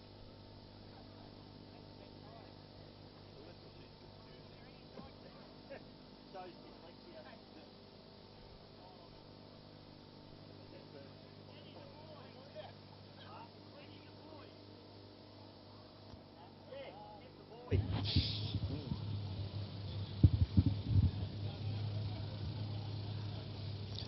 All right, Sammy, so we've got our 1.6 litre hydroplanes lining up, and we have got a strong, probably the strongest field of 1.6s I have seen probably almost in my commentary career, to be honest with you, Sam. Let's run through them. S15, Ryan Dewey Nichols. Melton Toyota 100, Grant Harrison. HBR2, Oscar Stevenson. HBR, Brad Hollins. Holy Smoke with Kim Burnt. Predator, Andrew Wally Donahue. Melton Toyota 86, Paul Cunningham. And Miss Hydromania, Wendy Geelan. It is on like Donkey Kong City. Now they're all ready, set to go, mate. So, Dewey Nichols, the crowd favourite out there on the water. The two Melton Toyota boats, mate. We're going to have trouble picking them up, whether it's Cunningham or whether it's Harrison. There goes Oscar Stevenson in the HBR. He goes out. Wendy Geelan. There's Brad Holland in the HBR. Holy smoke. Here's about to go out Kim, and it's a he. So he's about to fire up. All boats on the water, 1.6 litre, which is the Toyota twin cam motors. They were, of course, the Cortina 1600 for many, many years, but of course, where have they gone? Gone to the tip or gone somewhere, the Cortina motors. So now the Toyota twin cam Bishow, as Holy Smoke fires up, all boats on the water. Yeah, Kimmy Burnt gets the Holy Smoke up onto the plane, and very, very excited to see this one, Sam. Of course, the two Harrison boats, probably the class acts of this particular field, but I tell you what, they've got plenty of competition this time around, Sam. They certainly have. Yep. Holy smoke, he was very happy with what went on yesterday with the boat in practice, so he is out after him. So too, of course, the two HBRs, Oscar Stevenson, driving very, very well in the 1.6 litre, and I believe Wendy Geelan is also starting to improve the black boat Hydromania, so this is going to be a good race, Bishow. Yeah, very excited to see this one, Sam, as the start boat awaits these hydroplanes. 1.6 litre 4AGE Toyota race engines, little twin cam, beautiful little engines, and always very reliable too, Sammy, so it won't be like the blown boats. We'll see, hopefully, all of these boats finish. Ryan Dewey Nichols is on pole, and let's run through them. We've got the Toyota 100 on the inside and the 86 on the outside. A little bit hard to pick those two boats. Oscar Stevenson, Brad Hollands. On the far outside, Andrew Donahue in the Predator. Wendy Geelan in the Miss Hydromania. And Kim Burnt in the Holy Smoke. Here we go, Sammy. This is going to be on for young and old. They are going to push these boats to the limit, Bisho, so it's going to be a good race. For old Dewey Nichols, he's the only one in open cockpit out there, mate. He's going to have to shovel nose. Yeah, he's got the pole position, so that's going to help him a lot. It's actually a very quick little boat, mate. It's probably smaller and lighter than the rest of the field, so he'll make the most of that as he rolls down into the start. A little bit of a I keep thinking they're starting him up the back straight, mate, but we're actually starting on the front straight. So starters will be looking for a good lineup. Dewey Nichols will be looking to get the power down real quick and try and put this field of quality boats behind him. That boat, the S15, Dewey Nichols' hull, probably older than he is, the hull. Well and truly. His father used to race it, Sandy, so Ian used to race his boat, so great to see the boat out and about in the family. I had a chat with Brad Nankervis during the week and told Brad he needs to get the Tiger boat out as well, because if we had him out there as well, geez, what a quality field. I mean, it's quality anyway, but the more the merrier, I say, Sammy. Oh, my word, and they are really starting to pick up, as I said, 8 here now. Well, 10 or 12, mate, it'd be brilliant. Yeah, well, there's a few more yet to come as well. Of course, we've got the Norris boys that are just put a new gearbox in there, so that boat will be back on the water before too long as well. We'll probably see it for Griffith Cup. Here we go, Sammy. Let's see what transpires here as a 1.6 litre hydros get away. Throw a blanket over the field as they fire away. Looks like Paul Cunningham gets the best up. He's on the far outside. Holy smoke, Predator runs through. And Dewey Nichols got a bad start. Wendy Geelan on the outside. Nichols looks like he's got a problem, Sam. Yeah, it doesn't sound too good, mate. So up the back straight away, and it's going to be, I think Grant Harrison is going to lead the field up the back for the first time. Look at the race though going on back through the field here as they wheel their way up the back. Is that Oscar Stevenson? Yep. Yeah, so we got Harrison, Stevenson. Then we got Cunningham. Oh, Brad Hollands nearly blows the thing over. Stood it right up on its tail as they fire up into turn number 2 for the first time. 1.6 action is on, Sammy. That's why they want to go, mate. They want to go after the kingpin at the moment. Grant Harrison, but he's defying odds. Running down the front straight away. It is Harrow showing the way. Oscar Stevenson running a big race in the HBR. There's Paul Cunningham out by the Cape. If he was at Flemington, mate, he'd be right out under the roses as he goes past that Oscar Stevenson, Brad Holland. As they go through, then Holy Smoke just coming fast now, Kim. And further back in the field, the Predator as they go to the bottom corner. Kim Burnt just coming through there in the Holy Smoke, doing a good job, managing to hold out Andrew Wally Donahue in the Predator at the moment, but the real action's at the head of the pack at the moment. It is the 2 Harrison Melton Motor Group boats. It's Grant Harrison out in front, Paul Cunningham charging hard, and then we've got the 2 Holly Boys boats. Oscar Stevenson trying to hold off Brad Hollands, but Brad sticks it up the inside, Sammy. He certainly does. There's the 2 wide boats, the 2 yellow boats, and there goes Dewey, and it doesn't sound good, do, as they run into the front straight away. So, it is Grant Harrison showing the way in the Melton Toyota. Well, 100. Going on the outside, we've got Paul Cunningham out very, very wide. Tucked in on the inside is Brad Holland in the HBR, and then further back to Oscar Stevenson in the higher capsule there, the HBR, the second of them, as they go past the main straightaway and down to the bottom corner once again. Oscar Stevenson doing an amazing job running up into 4th spot at the moment. And unfortunately, Dewey Nichols is stopped mid-corner down there on turn number 1. The caution flags are out, Sam. Yeah, the caution flags are out as Predator goes past. That's Andrew Donahue. But the 2 race leaders, the Melton Toyota. Brad Holland trying to spoil the party for one of them as he runs up the back straight away, starting to close up the gap on these Melton Toyota 1.6 litres. They come into front straight away. I think the yellow flag, Bisho, 1 to go. 1 to go. What fantastic 1.6 litre hydroplane racing we got here at the moment. It is Grant Harrison of GP1 fame in the Harrison Motor Group 100 boat out in front. Then it's back to Paul Cunningham in the 86. Then it's Brad Hollands back to Oscar Stevenson. So the 4 team boats battling it out at the head of the pack here, Sam. Yeah, they are really doing it well at the moment, all of them, as they run to the bottom corner. Up the back straight away the last time. Look at Brad Holland having another crack. He is trying to get there between these 2 wide boats as they go up the back straight away. It is Harrison, it is Cunningham, then it is Holland, then it is Stevenson, further back in the field as they run up the back straight for the last time, Bichot. Gee, under acceleration, Harrison really pulled some ground there on Cunningham, but Cunningham coming back to him as they come onto the entry of the corner, so I think there might be some lower gearing in the 100, but oh, Holly, there's a wild ride. Oh, there's a wild ride. So up into the last corner, checkered flag comes out. Ladies and gentlemen, put your hands together. Grant Harrison in the Melton Toyota 86. Back to Paul Cunningham in the Melton Toyota 86, and Harrow in the 100, bloody hell.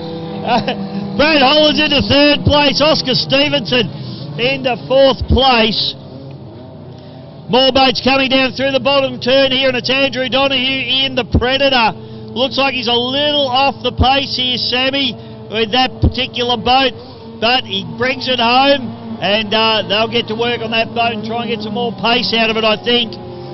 On the outsides, the Holy Smoke with Kim Byrne. Kim does a great job. In the Holy Smoke comes...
Altitude Electrics, Bendigo Forklift Hire and Service, and PCM Patches Canvas Manufacturing Proprietary Limited.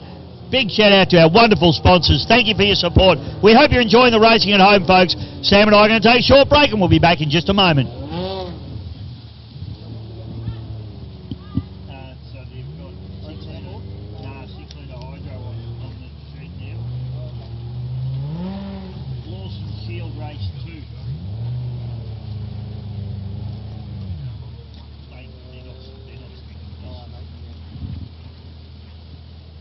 I've got it here, mate. So what they've got is they've got this street sheet and it's live, so they change it as it goes.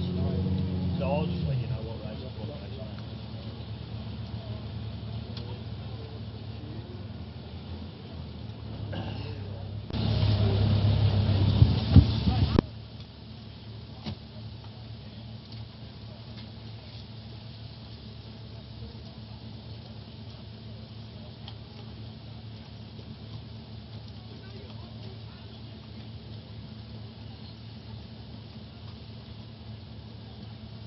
Smoke coming out the top here today, bro. It's high uranium.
greetings. Sorry for the delay.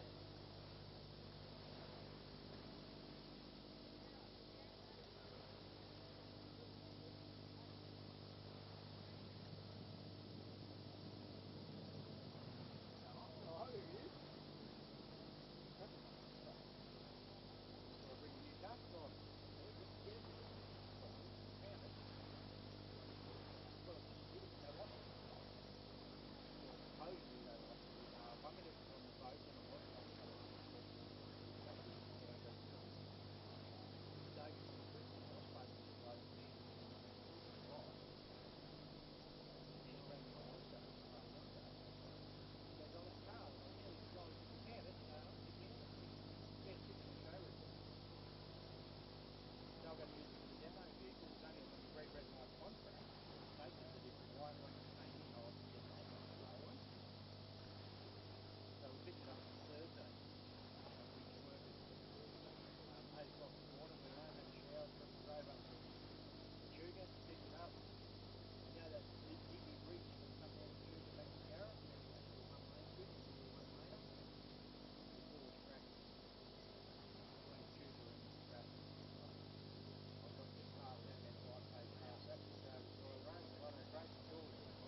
a warm-up lap.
Check one. Okay, boats on the water, folks, for the Rawson Shield. The enforcer, Tony Murphy, out there. One needs a warm-up lap. Had a problem earlier on. Hot Cookie, Jonesy, Hydrolust. Russell Jones and Hot Cookie, Hydrolust. Terry Jones. Gone from something around 300 horsepower to 700. Peter Stevens was telling me this morning, so they had a problem as well. So let's see whether they fix those problems of the enforcer and Hydrolust.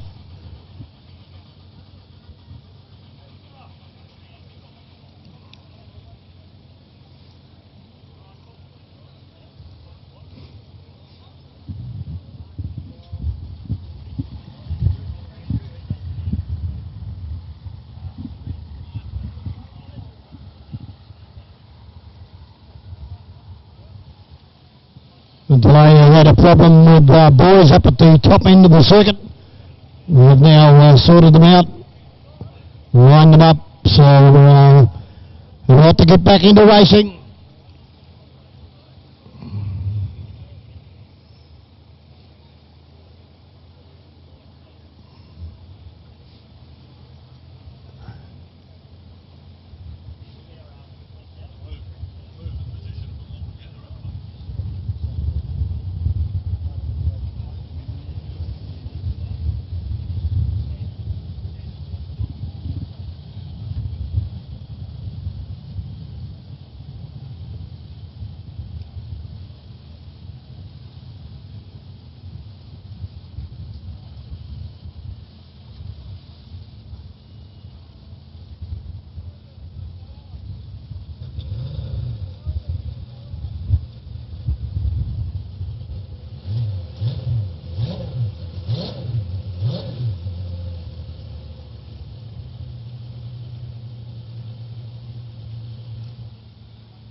Okay, there you go. The siren, boats on the water.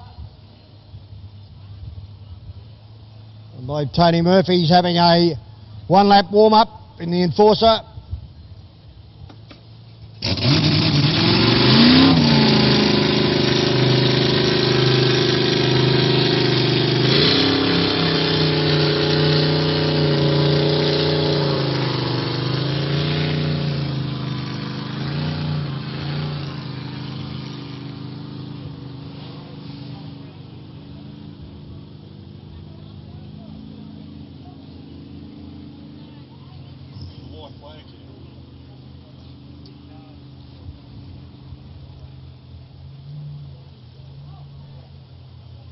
Well, he's realised that, no, we're not ready to go. Start boat had the wide flag up.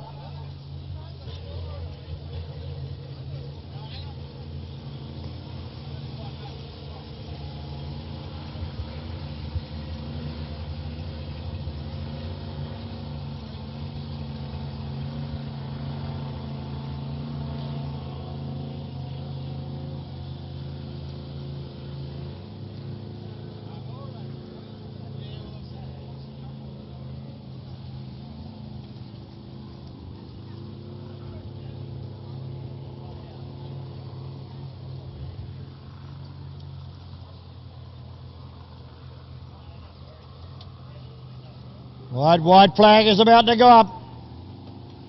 Another round of the Lawson Shield. Hydrolust and Hot Cookie about to fire.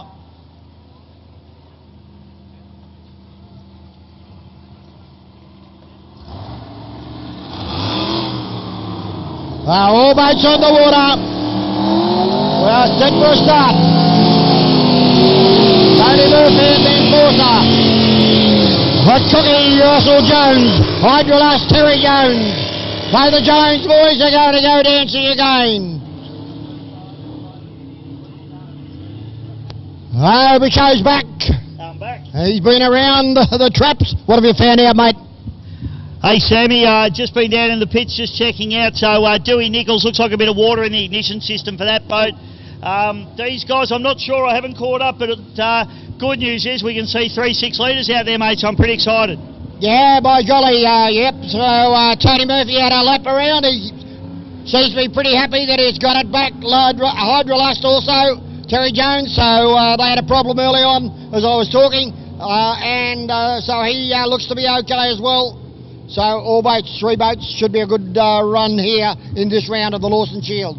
Yeah, round number 2. So Hot Cookie looking good, of course, mate, because the only finisher in heat number 1. So he's going to be hard to beat from there, but I think it'll be more of a grudge match than anything else, this one. Hot Cookie, Hydrolust and Enforcer. Tony Murphy, Paul Jones and Russell Jones. No relation, Sam, no. Oh. They're not claiming each other if they are. So good to see the boys. I guess Jones is like Smith, isn't it? There's millions of them out there. Certainly is. I went somewhere the other day and she said, "What's your name?" And I said, "Sam Smith." And she goes, Oh, I'm a Jones. And I went, "Oh." I said, "That's unusual." Here we go, Sammy. Let's hope we see some action this time around. We are on. The Hot Cookie gets an absolute belter. But that boat's super quick. Hydrolust right in the mix now as well as we tip into turn number 1 for the first time. Wow, what a start. 3 of them side by side. But unfortunately out goes Hydrolust. So that's bad luck. There is, they go up the back straight away. The Enforcer, he's going very, very quickly up the back there, mate. So he's worked out what the problem is, and he is on a song, Tony Murphy. Tony Murphy, we expect big things from this boat. The last time I saw it run, Sam, it was absolutely unbelievable. Have a look at it now. He drives it hard too. He's a pilot by profession, and he's a pilot on the weekends as well. Well, he knows how to get this boat up right up out of the water, and not much boat in the water, in fact, as he goes past the tower. It's sounding good, looking good. In second place in Hot Cookie, Russell Jones, and unfortunately, Terry Jones out with Hydrolust. But our race leader goes out very wide at the bottom corner to get a slingshot out of that chute there, Bishow, and up the back. So as they head up the back chute now, it's the Enforcer machine with Tony Murphy pushing very, very hard now. Hot Cookie with Jonesy behind the wheel. Hot Cookie looks like it just came off the pace a little bit on the previous lap. Looks like they got Hydrolust up and fired up again, Sam. Yeah, I don't know what the problem was there, but it has fired up and now he can get back on full swing. I don't know, but in the front straight away. Have a look at this as they come in. The Enforcer is really doing the job well at the moment as he goes past Tony Murphy. First placing, second placing, Russell Jones and Hot Cookie bouncing that boat through there as he goes past the tower, and Hydrolust over Terry Jones going up towards that top corner, Bishow, as they go take the bottom corner, side by side. Russell Jones using that inside lane to his advantage now. He hasn't quite got the boat speed in a straight line to try and go with the enforcer with Tony Murphy on the outside, but I tell you what, running that tight line, it's keeping him in contact with him. Hydrolast has stopped at the top. This is going to throw traffic into the mix as well, Sam. Oh, it certainly is as they go in, but they got up inside him there, so no problems. In the front straight away, Pisho, the yellow flag is out. Looks like this is going to be a sprint to the line. Oh, fantastic stuff. Hot Cookie up the inside, just using that inside lane to his advantage. Tony Murphy pushing very hard down the outside. Plenty of air under these boats, Sam. Oh, it certainly is as they go to the bottom corner. Can Murph hold on? Round the bottom corner he goes out wide, but on the inside, Hot Cookie to stay with him as they go up the back straight away the last time. Murphy and the enforcer up the back straight away now as he fires away. Rooster Tail coming off this beautifully prepared 6-seater hydroplane. He's put a little bit of a gap now on Jones. Jones looks like he might have slowed a little bit here, Sam. Looks like he's taken the foot off the pedal as the race leader goes to the top corner the last time. About to head for home, and it's about a 400-metre run-in, and it looks like the enforcer has done it this time. Murphy didn't run in heat number 1. Comes through and collects the chocolates in heat number 2. He'll be ecstatic with that one. That little hydro absolutely flying, Sam. Russell Jones, though, he's the man that collects all the points, Sammy. Well, he's got a 1 and 2, hasn't he? So he'll be pretty happy with that, I would say. The Hot Cookie goes through there in second placing, and unfortunately Hydrolast still has some sort of a problem. Hopefully it's only minor. So next race on my card, mate, is our unlimited outboards, and we have the Bud Light Racing, the Impulsive F1, 2 Impulsive, more Chili and AMR. The drivers we're looking for: David Meads, Adam Smith, Jared Smith, Andrew Chili Chilvers, and Austin MacDonald in the boat number 85 down here in front of us, Sam. This is going to be a good race between the outboard boys. Certainly will be. Yep. They've come to play the South Australians, so Jared Smith in the former Banks and Malcolm Jamieson boat, now in the blue and white black colours. So it'll be interesting. Bud Light BG had a win earlier on. He'll be happy chappy. And Adam Smith had a loop the loop. I don't know what happened there, whether you had to talk to him, mate, but he had a left and right just going past us. Everything seems to be okay. He's out there again, so, yep, we'll wait and see. Yeah, we'll try and catch up with Adam a bit later on, mate. I didn't actually catch up with him in the pits and do my little tour. Caught up with a lot of friends. It's great to be back at the boat races, Sam. Wow, you've got a lot of friends, Bisho. You've probably got, like me, got a few enemies too, but anyway, we won't worry about them. No, we don't worry about them too much, mate. They're not here. Who cares? Great drive there. Tony Murphy, he'll be ecstatic with that. That was a great drive.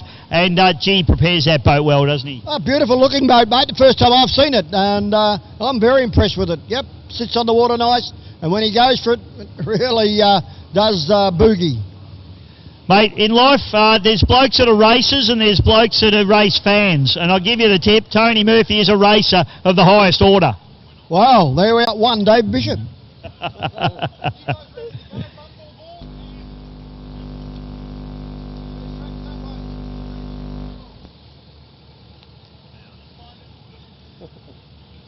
And Tony gets his feet wet too, Sam. Yeah, well, he does everything, mate. He's got it all sorted, hasn't he?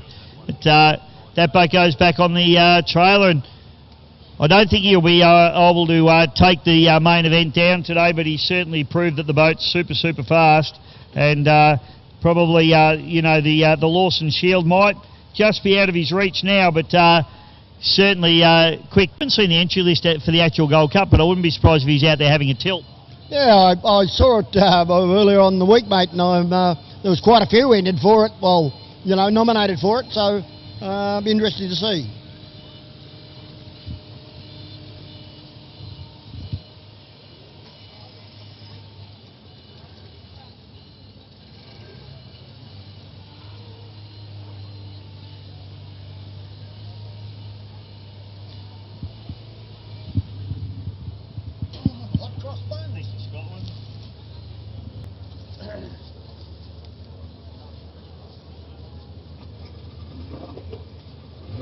Bloody hell, we're doing hot cross buns already. It's January. Thanks, mate. Yeah. We haven't got anything in the trailer anymore. Just here on the floor.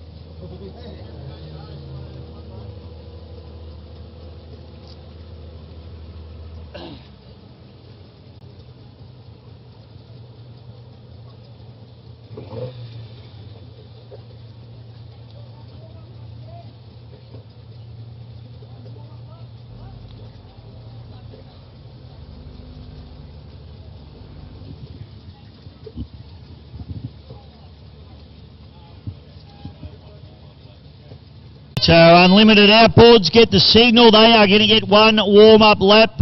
We've got a mixture of engines and boats out there. Andrew Chilver, that's his brand new DAC.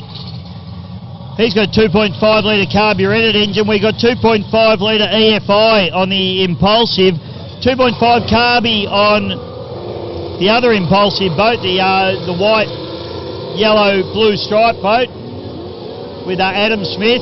And then we've got 2.5 litre Optis on the Bud Lights and also the AMR. So a mixture of hull types, Trash GTR hulls out there. I think there's a Burgess, I think is Adam Smith's boat. I'll stand corrected on that one.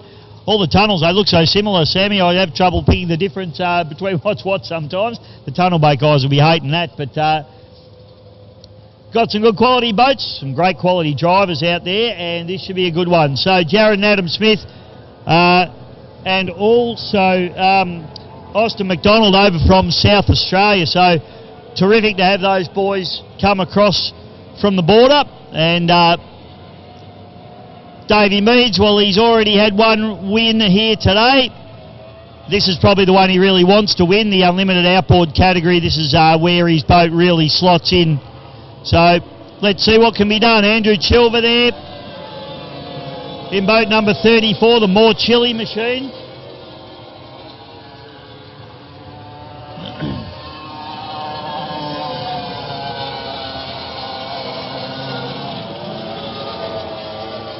Start boat picking them up. Normally these boats would start off the clock, but running this one a little bit differently. This is a pole boat start, so it's going to be interesting to see who can get the drop here in this one. Not a lot of wind here today, so the boys can be a little bit braver with their trim running into it. It's going to be an interesting one, this one. The two Smith boys. No relation to my co-commentator. Oh, smell that fuel, Sammy. There's some exotic stuff going on there, son. It's probably more the oil. These engines running, all of them running the two-stroke version, Mercury 2.5 litre V6. A few different types of induction on them. So we've got a couple of carburetted versions.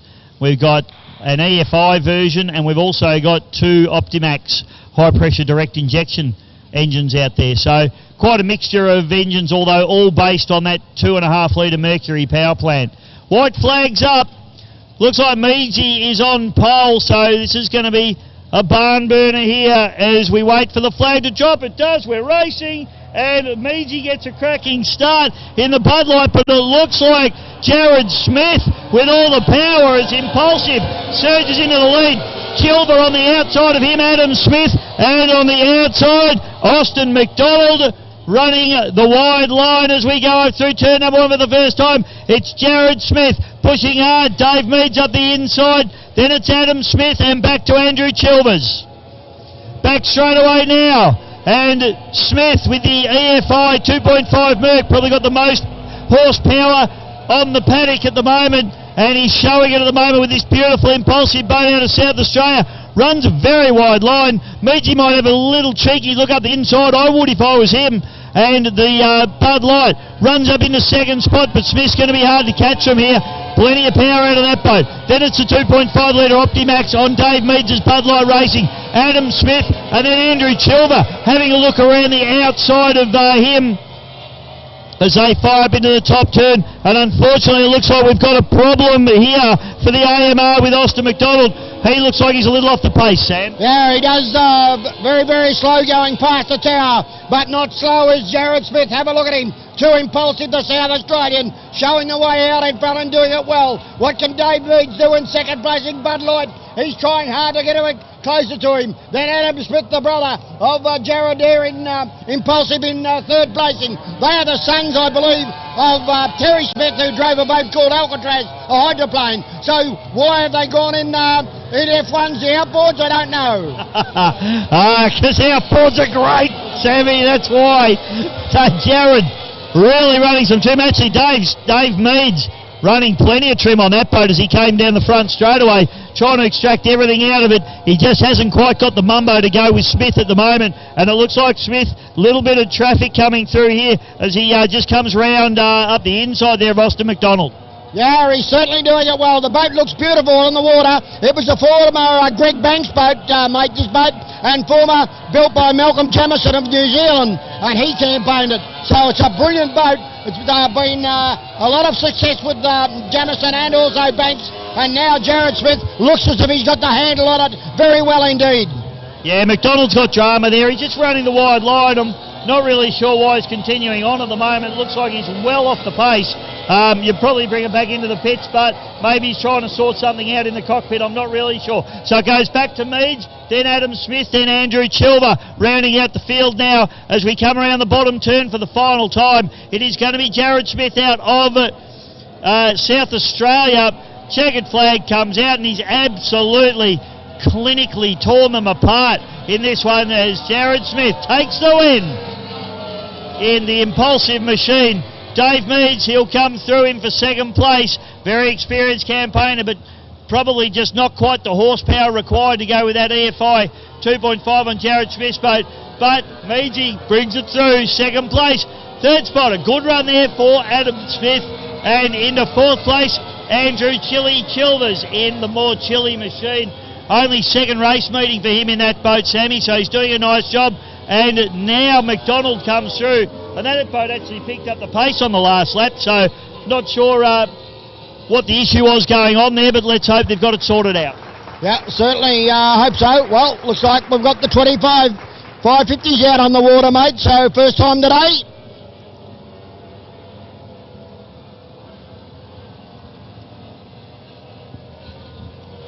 And I've just got the word, I can tell you why they don't race hydroplanes, because Terry's actually their uncle, not their dad. Oh, okay. Rick's their dad. Oh, Rick. Oh, that's right, yep. Mike must be Terry's. Mike Smith. Oh, God, so many families, so many tangled webs, Sam.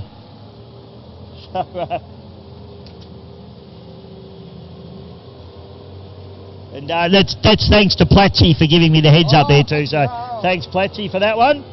Platsy knows everything in boat racing. He should actually commentate, Platsy. Oh, yeah, yeah.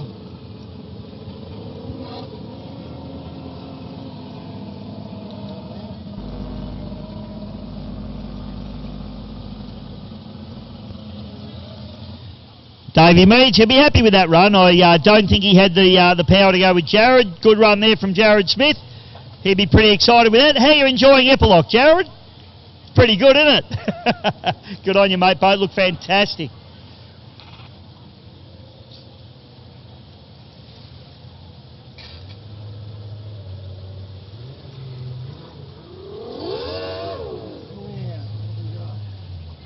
So 550s and 25s, Sam, as Sam just mentioned. We've got the Bumble Bull with Amber Bull, the Dictator with Kelsey Dempster, Last Chance with Huddy Ellis, Baxter Ramsey in the Reckless, and the APBA 13. Wow, and it's only 12 o'clock, Sam. APBA 13 with Rhett Waterfall. He's been doing a great job in that APBA supplied boat. We should mention at the moment, Sammy, too, that that particular boat has come through the junior ranks, and it is actually a boat that's supplied by the Australian Powerboat Association, Victoria. In particular, if your kids are interested in coming powerboat racing, you don't have to buy a boat. We do have boats available for kids to race. All you need to do is jump on the website, flick us an email, talk to any of the officials at the race, and we can point you in the right direction. If the kids are watching out there today and thinking these kids are having way more fun than I am, throw us a line, yell out, and we can get your kids into a race boat. You don't have to buy one, Sammy, and most of the kids that are racing now started out that way and then end up getting their own boat. Yeah, that's true. And my granddaughter, the dictator, Kelsey Dempster, she got one when she first started. 2 race meetings with the she got into, she bought Monopoly, won the Australian Championship, first time a Victorian had won the Australian Championship in the J3s, and now she's got another boat, 25 horsepower, the Dictator, and that's her going out onto the water, the white and blue boat.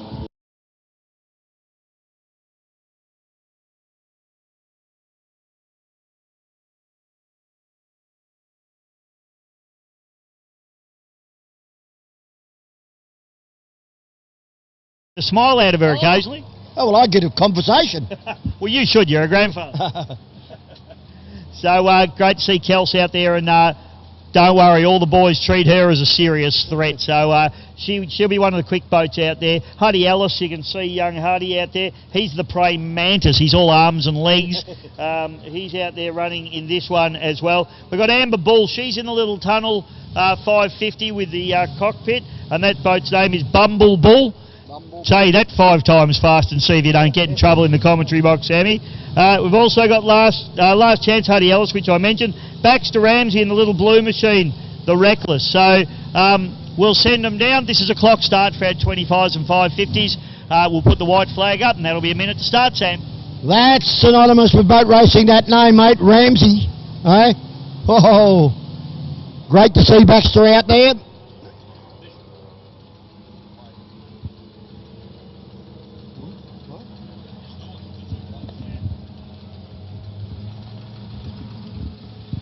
So getting the warm-up lap done now. And so we'll pick them as they come through. That's Huddy Ellis coming through there. Then we've got Baxter Ramsey.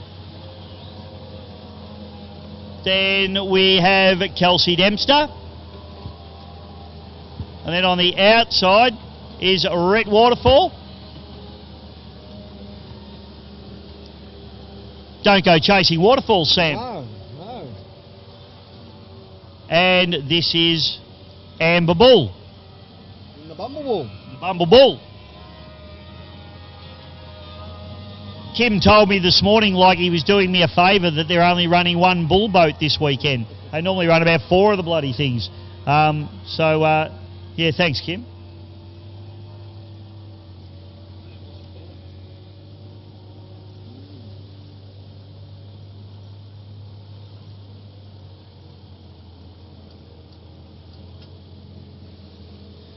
Don't forget too, folks, if you love your powerboat racing and you want to listen to some of the great stories from some of the wonderful competitors that we have, the Hose Down podcast, Sammy, it's available on Spotify. So jump on Spotify, search the Hose Down, 3 words, and we've got 9 episodes up there at the moment. Some of the greats of powerboat racing. We've spoken to Bob Carter, we've spoken to Simon Isherwood, we've spoken to Robert Pasala, Fido Dutton, Grant Harrison we've spoken to, so some really good names in amongst it, and some great listens, mate.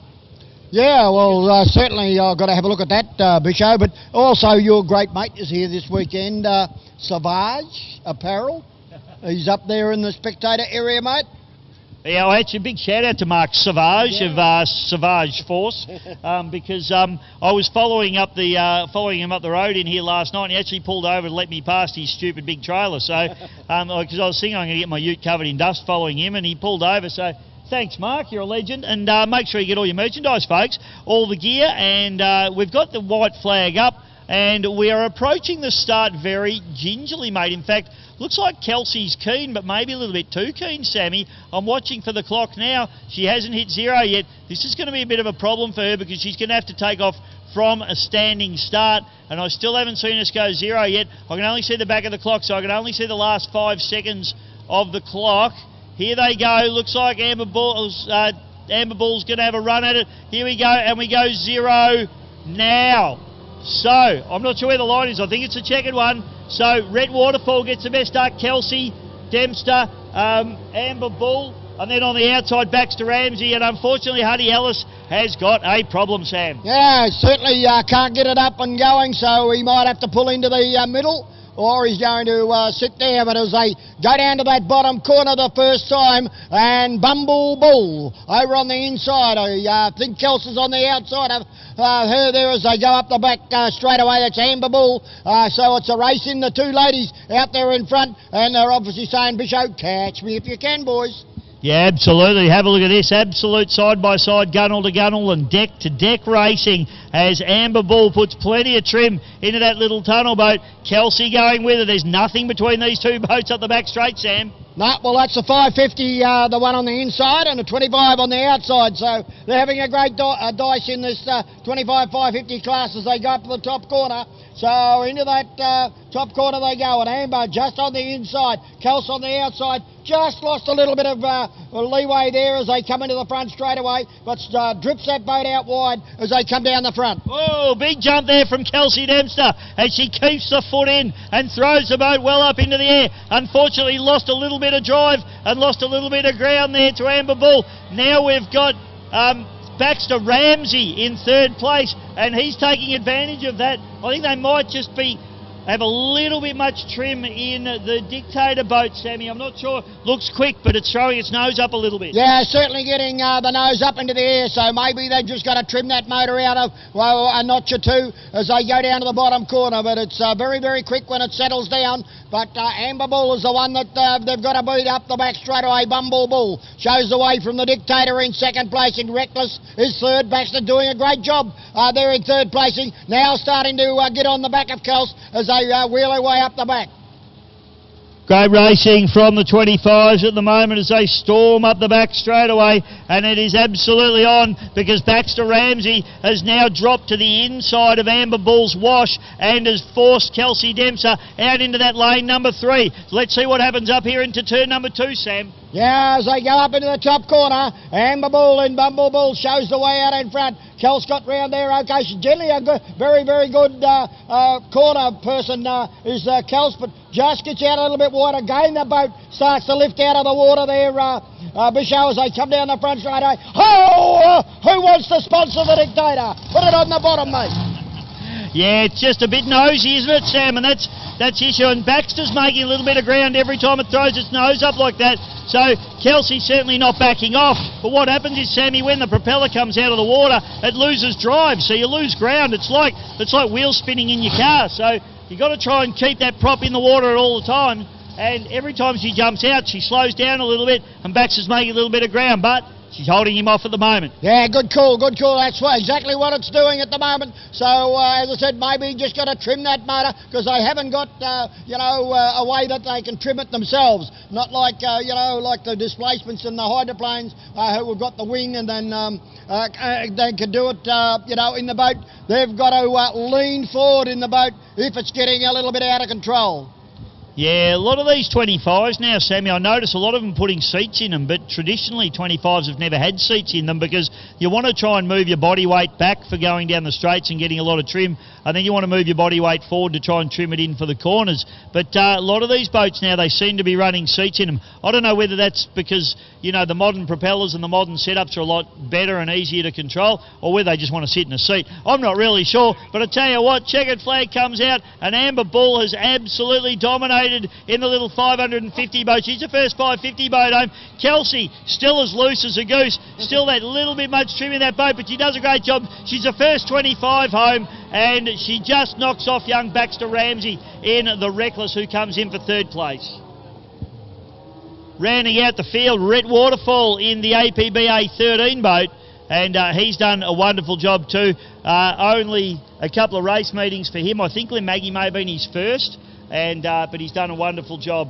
So well done to Rhett in that one, and he'll just get quicker and quicker. Massive thank you to all our wonderful sponsors: MSC Signs, Altitude Electrics, Bendigo Forklift Hire Service, and Patches Canvas PCM. So we make it or we patch it. Thank you to our wonderful sponsors here this weekend. We cannot do it without you. Massive thank you to the Victorian Speedboat Club for their hospitality here this weekend. Don't forget, Sammy, we're going to have a feed tonight. There'll be presentation up at the clubhouse. Everyone's going to get together, and we might even have a quite refreshing ale, Sam. Well, that sounds very, very, you know, appetising, mate. So I had quite a few of them last night, actually, to get the lubricate the throat, to get it right for today. So, yeah, but if you would like to stay back, I'm sure you'd like to have a look at the guys and gals that do put on the show out there during the day, and applaud them for what they've done. Great excitement. As I say, it's the greatest show on water, I reckon. You're seeing the whole event, circuit racing, so do come along. If you'd like to stay back, we certainly would appreciate you being there and applauding this wonderful group of people. Yes, certainly sounds pretty enticing. I see. I shouldn't have mentioned beer up here because Neil's now in a coma-like position. He's actually rocking backwards and forwards in the fetal position up here in the commentary box. That might be the end of the camera work, folks. He's twinged his neck. Did someone say beer? So a big thank you to the VSBC. Also the other clubs that are all involved in helping, in particular the Victorian Outboard Club, who are always there, always pitching in, always helping, always lending gear as well. And of course the Glen Maggie District Boat Club. We have Heath and Mickey here and their families, and always just around boat racing and helping out. 95 mile an hour category is the next race on the card. Boats we're looking for: Jimmy Mullins in the breakout, the Hot Nuts with Troy Cameron, Moonshine Racing with Mickey Godsell, and one more with Nathan Bartzak. Unfortunately, the Moonshine, which has had an extensive rebuild, Sam, and it looks absolutely beautiful. Well done, boys, get the boat on the water, and looking absolutely beautiful. Had a little niggle in race number 1, but we're good now. I'm getting the thumbs up, so Ivor's happy. So when Ivor's happy, everybody's happy.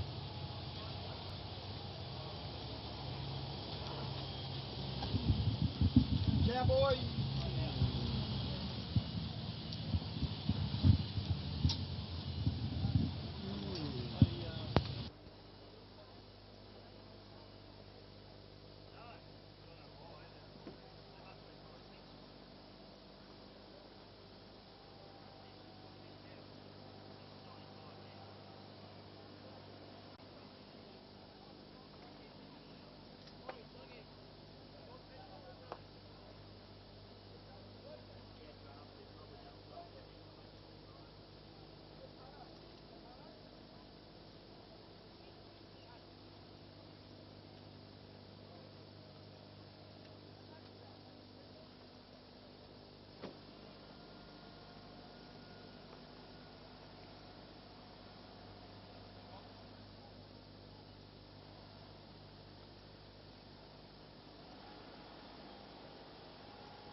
Okay. Just that red one.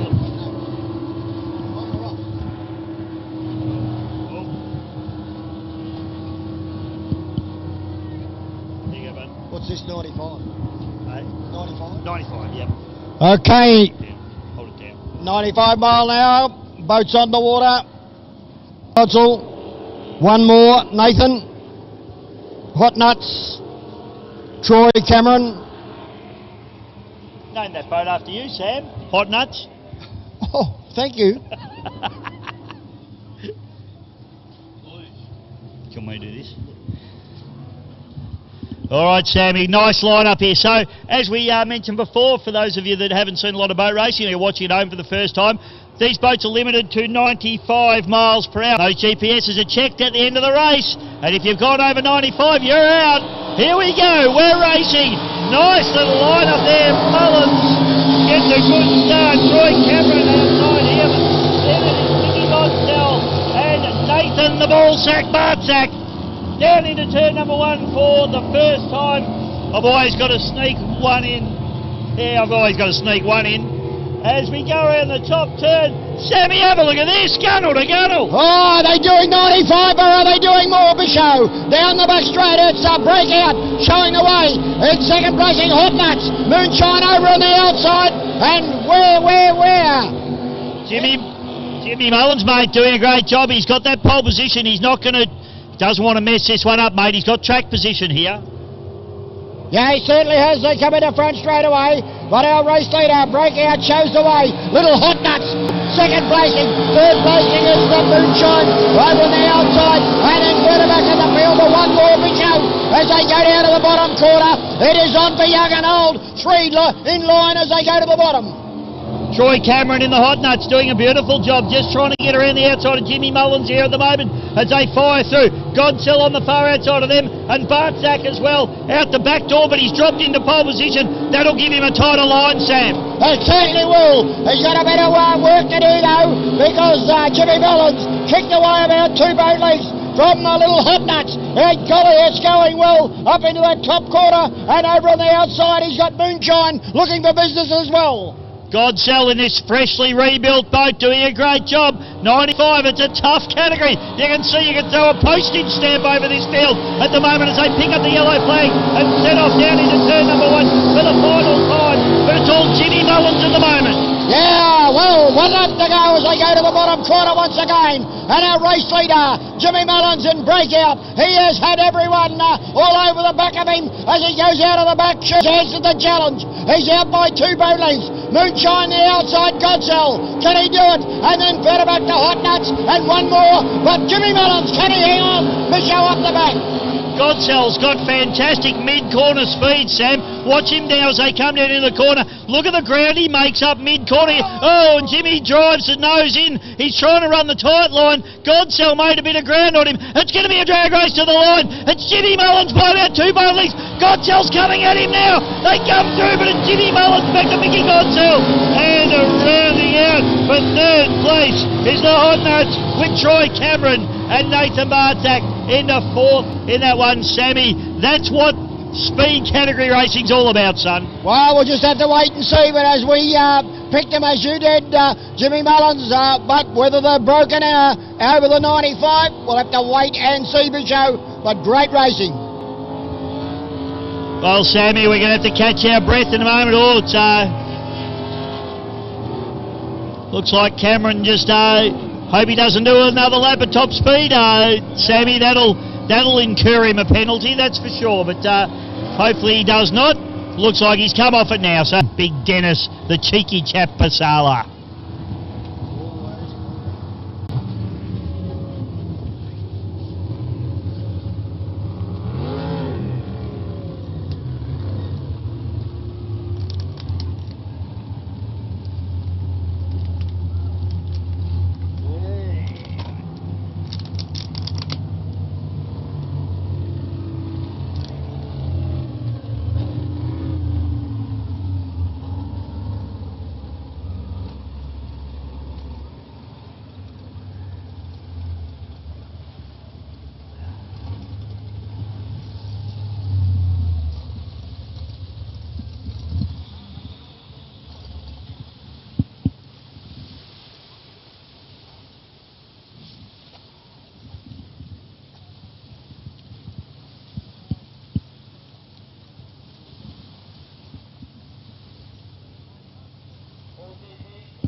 I always have to get one ball sack in for Laurie.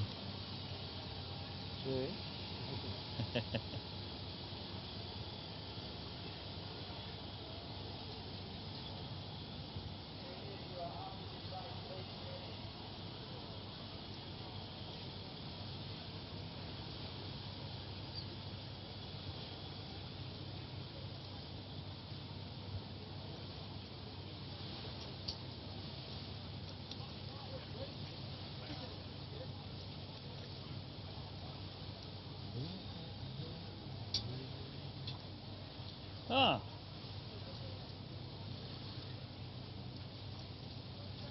Connor. Oh. Dad driving. Look out.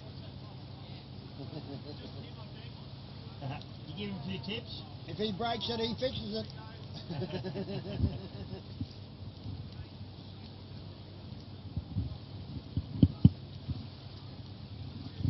All right, Sammy, so I'm just watching Connor Patterson down here holding the Turn It Up, the self-proclaimed legend. So that means Dad, Scott's driving the boat in this one, and Scotty's a hard charger, don't worry about that. This is going to be a good race, mate. Certainly is going to be a good race, yep. Always pumping, Dennis Pasala. The MSC signs, yellow and black, Richmond Tigers, Scotty Patterson, Turn It Up, and Wild Child. Listen, Bicho, listen to that. Oh, you know, I want that on a ringtone. Sammy, people in my everyday world wonder why I'm deaf. Yeah. They don't understand why I can't hear anybody, but a lifetime of that, it's been bloody good. Yeah, they say, don't you listen to me? not that I don't listen, I can't hear. I can't hear, that's right.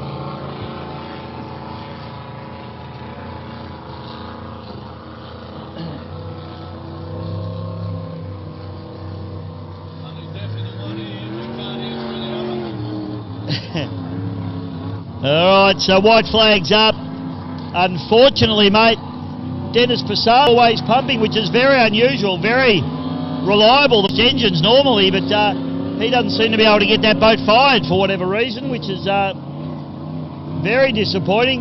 Crew just having a look in the cockpit now, but it's going to be too late, unfortunately, for these boys too. The flag is going to drop. So unfortunately for Dennis, it's a shame. I would have liked to have seen that boat run. And we like to see Dennis out there running, but that's all right. They'll get that boat sorted for later on the day. The big one's the Gold Cup. That's the one they're here for. Unlimited displacement. So we've basically got a 6 litre and a unlimited 6 litre, of course. Turn It Up. Flag drops. We go. We're away. Oh, looks like Patterson came off it and then had to get back on it real fast. But the power on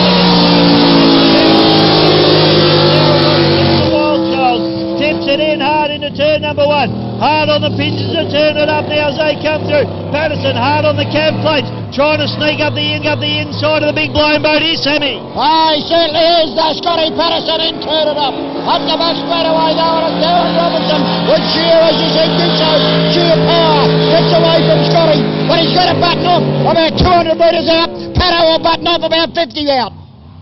Up into the top turn. Oh, look at that spray coming off the bow wire. That Turn It Up boat. Patterson really throwing it in good and hard.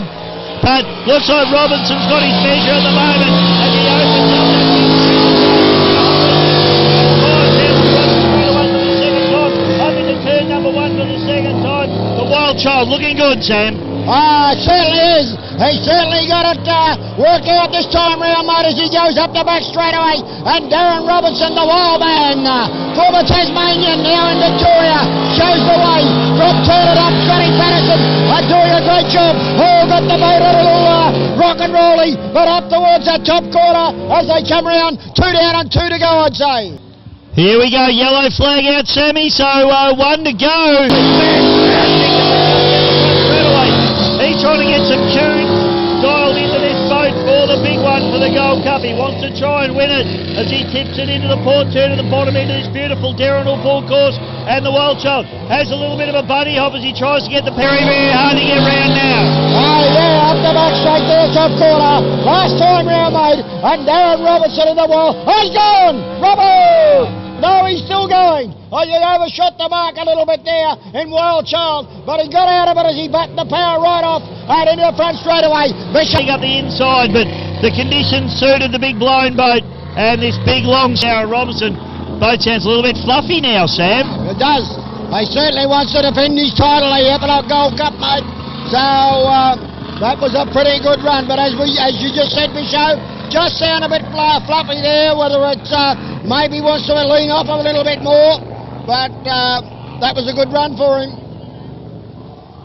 Yeah, good. That's all it is there, mate, but certainly good run there from Robinson. He should be happy with it, as long as there's nothing wrong with the engine now, and we see it run again a bit later on as we see our juniors look like they're going in now, mate. I'll just check and see what we've got up next.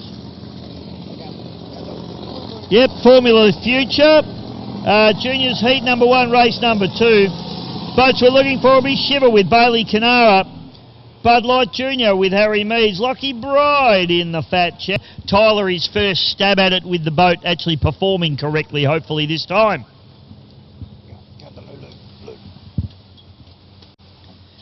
So he pops out of the cockpit. Darren Robinson, great run for him. Show him your appreciation, folks. Anyone can knock off the turn it up boat at any stage on any track has done very, very well.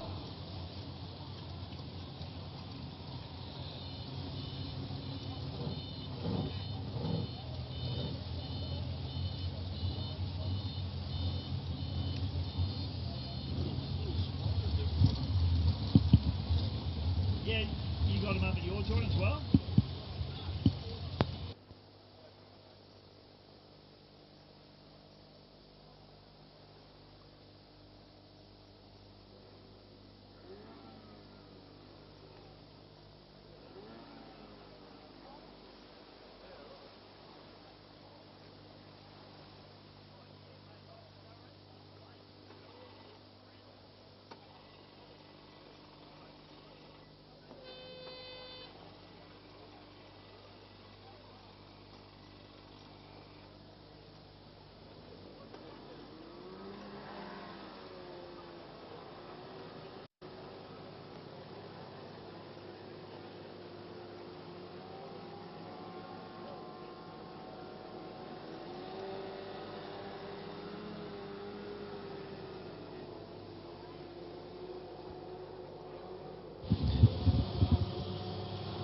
So our juniors head out onto the water. Poor old Dennis Passaro couldn't get that boat fired. He looks a bit dejected over there. Let's hope we get that boat fired up. Johnny Cooper, you should be able to fix that boat. You know a lot about inboards. Good to see Dennis has got the Victorian Outboard Club on board helping him. He loves outboards, Dennis. Actually, his brother loves them even more.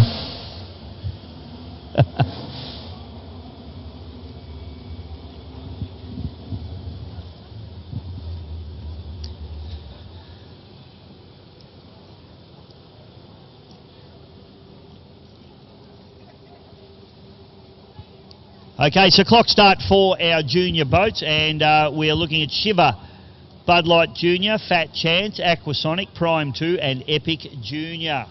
Drivers that we want: Bailey Canara, Harry Meads, Lucky Bride, Tyler Scott, Josh Taranto and Tyler Gilligan.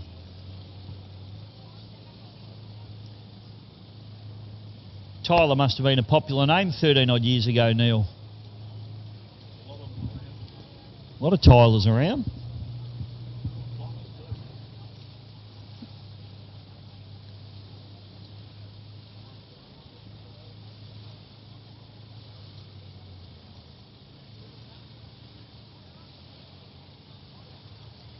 Okay, so now waiting for a white flag, and we'll see that hopefully very soon, and that will signify 1 minute to start for these junior boats. There it is, white flag, clock ticking. So minute to start for our juniors. Shiver will be on pole. Now this is handicap, Neil. So we'll have a 0 boat Not sure who the zero boat is going to be. If I had to have a bit of a guess, probably going to be Tyler Gilligan. Although he did have that issue with the boat, he did come last, but I wouldn't think they'll handicap him out too much because the boat's been sorted, and we do know that he's super quick. But we'll see what the handicappers have done here. It's going to be interesting to see. So you'll see one of the boats approaching, probably Epic, I'd imagine. And then they'll be handicapped, and I don't have the handicaps up here in the commentary box, but they'll be handicapped in blocks of about 5 seconds. So you'll see at minute 5 another come through, and then 10, 15, 20 and so on. So we're just looking for our zero man here, Sammy. This is a handicap for our juniors in their race number 2 here. I just said I think probably Tyler Gilligan might be the zero boat, but having said that, the boat's now fixed, and he might be kissed on the you-know-what. So who knows? We'll wait and see. Kissed on the elbow by an angel, yes.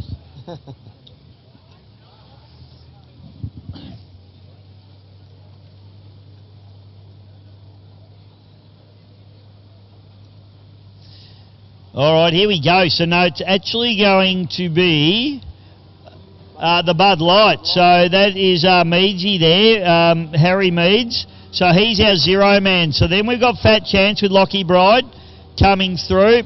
On the inside will be Gilligan, Tyler Gilligan in the Epic Junior. The outside will be the Aquasonic with Tyler Scott. And then you've got Prime on the outside of him. And Prime is Josh Taranto. So that's how they've started. Hopefully they all hit their numbers properly. We don't know the handicaps up here, Sam, so we'll just assume they're all on the money. Yeah, for sure. Handicapping, they should nearly, with the handicaps, if they've got them right, mate, they should nearly cross the line, the back markers, to the win. Yep, so Bud Light is the lead boat at the moment, back to Fat Chance. And we've got red lights and looks like red flags on the course. So the boat stopped up there in the top corner. So discretion's a better part of valour there, Sammy. They've called the race just because in a bad position. That boat is in a bad, yes, as you say, in a bad spot. We don't want it getting run over, so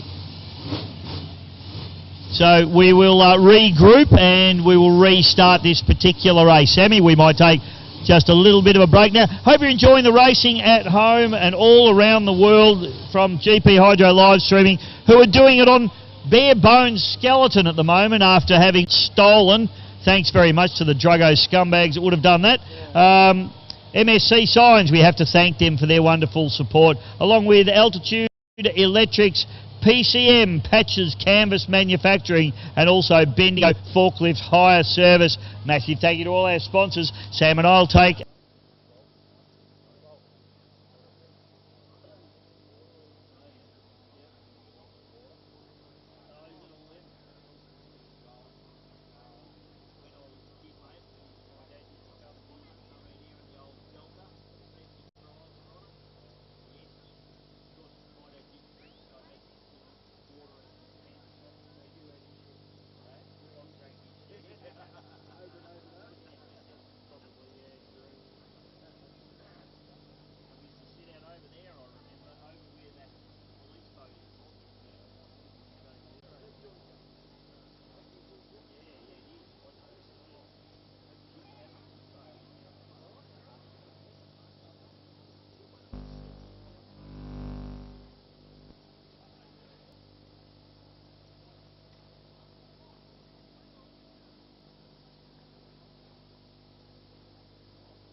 Oh, it's because I'm a professional, folks. I didn't turn the microphone on, Sam. We're back up and racing.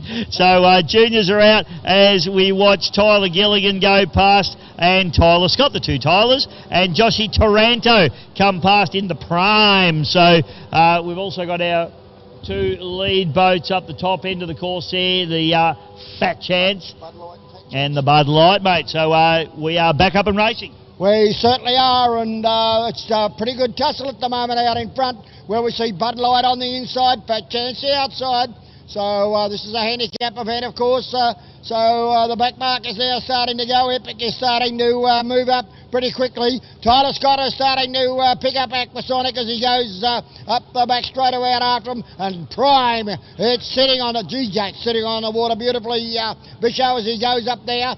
Joshy, and he's trying to pick up the two in front of him to try and get a leap up towards these two out in front. Absolutely. So the two Tylers there going in the back shooting. As you said, Josh Taranto just trying to hunt Tyler Scott down. Tyler Gilligan in front of him. But the race lead, the battle's actually on here, mate. And we've in fact seen a change of leader, I think, have we not? Oh, no. Bud Light's still just in front. Fat Chance on the outside, running into second spot, but there's really nothing in this at the moment as they come down the front straight away.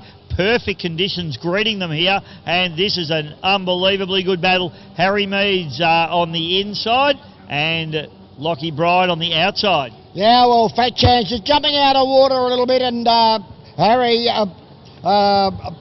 Bridie's trying to settle that boat down as they go down into the bottom corner. Now it's running a little bit better now and gets right up alongside the Bud Light boat as they wheel their way through. Then the back markers are starting to improve, Tyler and also Joshy. And the third place getter, that boat just epic, jumped the nose right out of the water, but got out of it okay as he buttoned off to go down that back straight away, probably some 150, 200 metres behind the two in front. Yes, great racing here at the head of the pack. This is absolutely gunnel to gunnel. Looks like Lockie Bride's got around about 3/4 of a boat length lead over Harry Meads, but really nothing in it. This could change at any second. And the other thing too, Sam, if either of them hit a rogue wave and get a little bit airborne, lose a little bit of pace, then they'll be out the back door. Those two boys need to keep on it here because the challenge is on. Well, now the back markers are starting to really get into the business now. You can see Joshy, he's gone past Tyler, but Tyler's trying to hold on there into the wash of it to try and work his way up into this winning position from a long way back. But as they come into front straight away, they'll get the yellow flag. Bisho, it'll be 1 lap to go. We should also mention too that it's poor old Bailey Canara that's out there in the shiver boat that unfortunately parked up. Sammy, got a few mechanical problems going on there. Let's hope the Canara boys can get that one sorted out. But the battle continues at the head of the pack, and this is absolutely gunnel to gunnel racing from our juniors here as they fire up into turn number 1 for the final time on the yellow flag lap. They certainly are. Well, Prime, he's primed now because he's really pushing hard going down to the bottom corner. He's got a bit over 3/4 of a lap to try and wheel him in. He's probably got 150 metres, maybe 200 metres to get to the leaders there as they wheel their way round. Tyler going the shortest possible way home on the inside in Aquasonic, so it'll be interesting up the back whether they can make up that sufficient amount of leeway to get up on terms with these race leaders. At the moment, well, they're doing it pretty well out in front.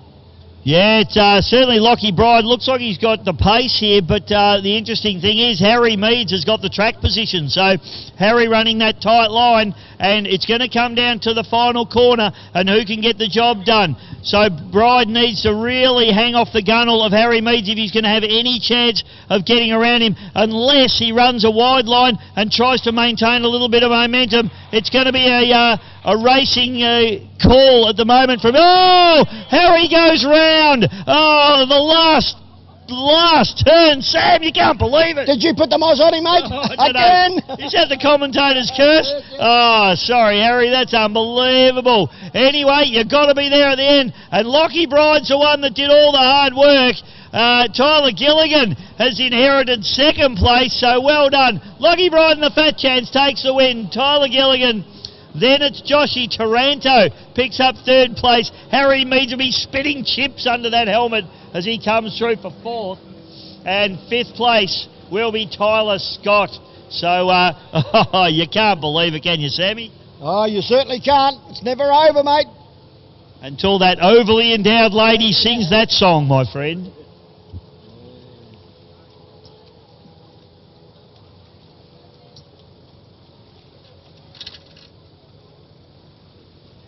So race 16 on the card now, and it will be heat number 2, race number 2 for our second group of juniors. So they're all lining up now. Boats we're looking for will be Pickles, we'll say, Jack Williamson. A Little Nuts with Andrew Cameron. Chase Hamilton with Chase and Dad.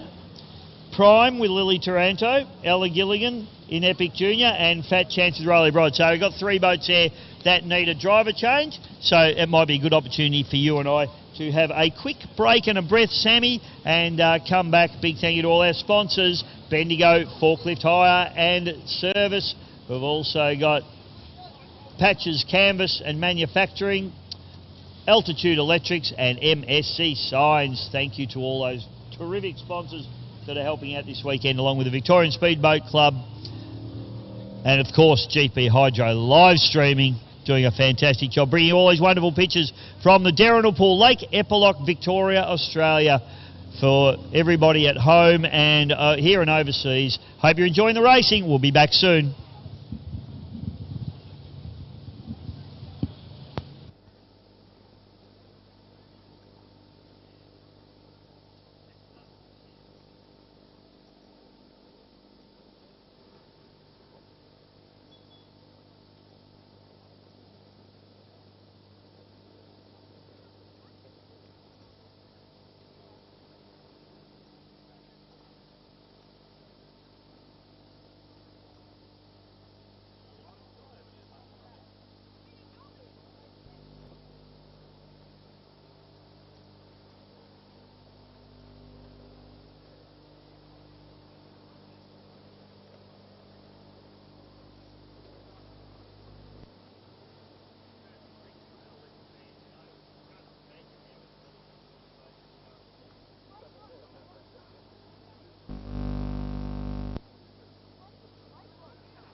Well, Sammy, thanks to modern technology, I do have the handicaps here for these guys. We got Jack Williamson off 0, Andrew Cameron off 16, Chase Hamilton off 31, and all off 52 are Lily Taranto, Ella Gilligan and Riley Bright, our girls, all starting at the back of the pack off 52 seconds. So should be a very interesting little event, this one. So we'll send them down into the milling area. Then Chase and Dad, 31 second arrears, all 52 seconds away from the 0 boat.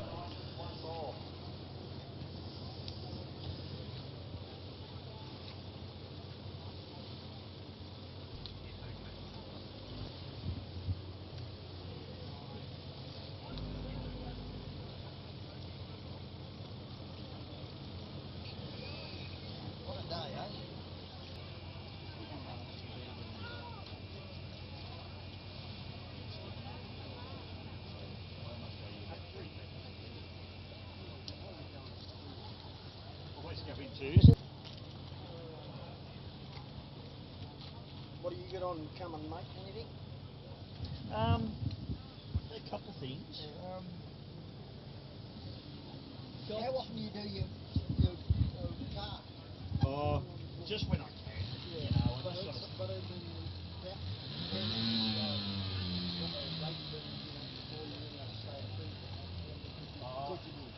You could race every weekend.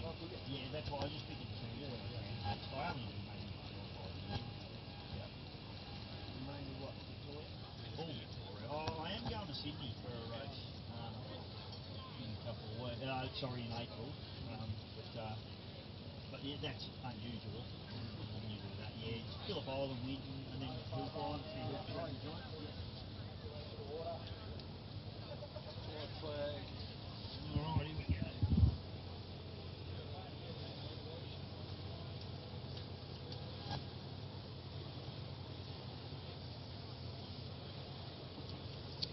Alright, here we go. Alright, here we go. So it is the Pickles boat off 0 with Jack Williamson getting away off 0. Looks like it's a pretty legal start there. Now we've got Chase and Dad. So where's a Little Nuts, Sammy? A Little Nuts is meant to be the next boat through. So Chase and Dad is off 31 seconds, and that's Chase Hamilton. A Little Nuts is behind the 8 ball, so that was supposed to be off 16 seconds, but unfortunately, well and truly behind the 8 ball there, costing himself, Andrew Cameron costing himself plenty of time. He's going to have to play catch-ups there. Now the 3 girls, they're all off the 52 seconds. We can't see the 52 second, although I can. I see it go 0 again. So that'll be legal for all 3 of the girls. So you got Riley Bride, Lily Taranto and Ella Gilligan as they fire up the front straight away, and the chase is on in earnest. Sammy?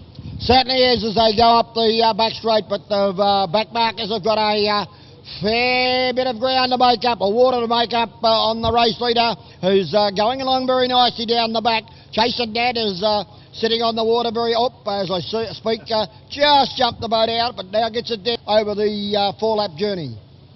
Yeah, so it's Jack Williamson out in front at the moment, then it's back to Chase Hamilton. These smooth conditions, Sammy, can actually catch you out, because you can be cracking along nice and fast on this really nice smooth water, and then all of a sudden a roller will come through and just catch you out. The other thing that we probably haven't mentioned today either is that if you have a look to your left of screen, there's a lot of social boats playing out over there, mate. Wakeboard boats, so big washers, they roll across the lake. By the time they get here, they're sort of big, long, so you've got to be keeping your eye out for those as well. New race leader, Sammy, Chase Hamilton. Yeah, certainly is, and also if you look to the left, you see the water conditions up there, mate.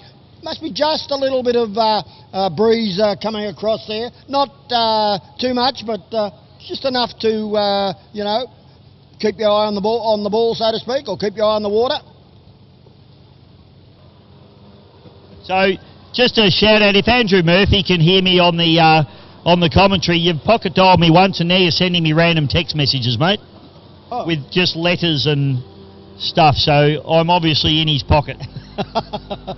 His pocket, you know, yeah, pocket news.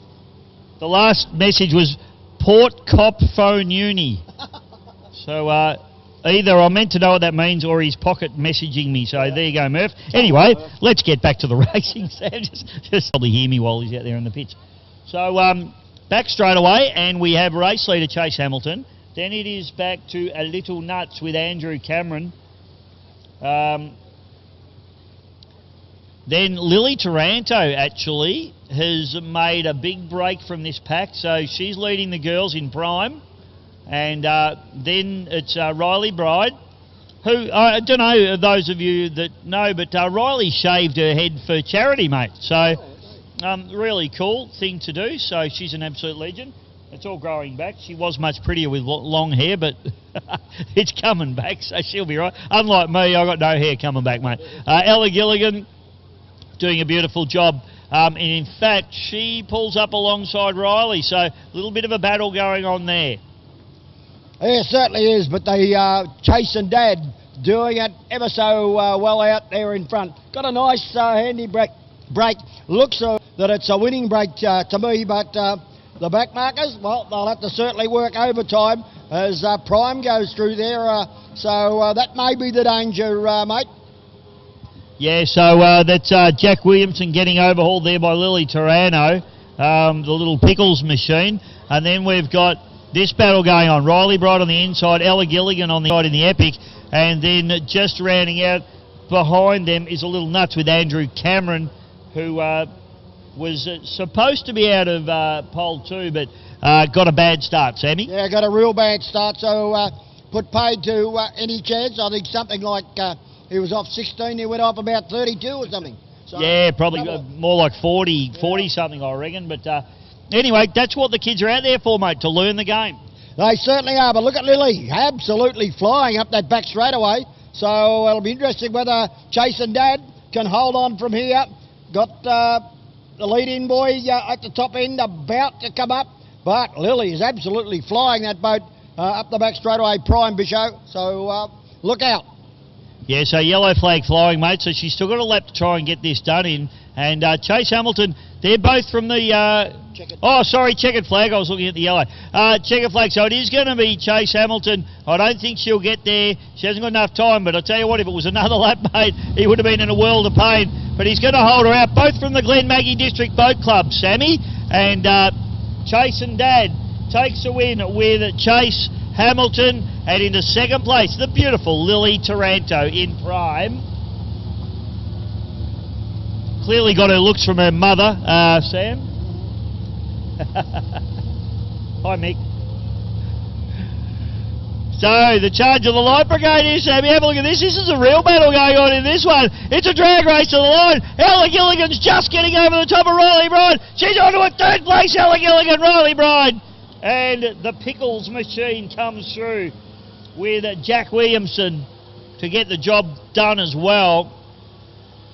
And charging hard, but unfortunately not quite enough, is Andrew Cameron in the little a little nuts, as he comes through and completes the course.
Okay, unloaded hydros going out on the water. Ross Racing, Darren Pennington, GP1, Grant Harrison, Hot Cookie, Russell Jones, Misconduct, Steve Chamberlain, and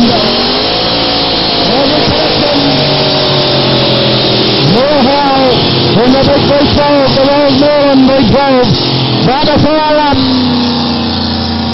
Last of the boats on the water.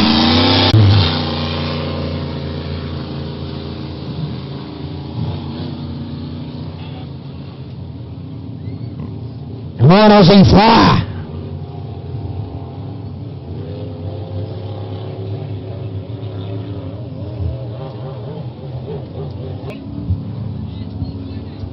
Yeah. What is this? Unlimited? Oh, Sammy, I'm back. Unlimited hydroplanes, the Aussie connection. Oh, fires, has a big rev and then stops. Seeing Sam with boats coming around and this boat about to park out in the middle of the straight here. So Neil Howe, the Aussie connection started. This looks a little bit precarious to me, Sam, unless he can get this boat fired. Here we go, let's have a look. And I can see red flags on the course, which Sammy just called. Sammy was calling it red flag, and unfortunately for these guys, we've now got a white flag come out, so I'm not sure. This will turn into a bit of chaos, I think, now, Sam. See, GP1, GP5 have both come to a stop. Hot Cookie's going, the start boat's taking him with him, so yeah, getting a little bit messy now, Sammy, and there'll be some disgruntled drivers, I reckon, after this one. Well, white flag is out and red lights are blinking, so what do we do? Yeah, well... Yep, for sure. So I'll just wait and see what happens here, folks. We've still got the start boat just running. Hot Cookie down there. Oz Connection has now got fired. And he's running through. So Neil Howe hopefully will just bring it down and park it up with the other hydros here. Pennington's out of the cockpit. Harrison lid open, just waiting for instruction, I would say. Not sure why Darren's out of the cockpit. I would expect that they could probably just pick the field up and bring them around for a start, but return to sender. Yeah, so your guess is as good as ours at the moment, which is a return to pit. So we will have a little break because this will take a little bit of towing and a bit of mucking around.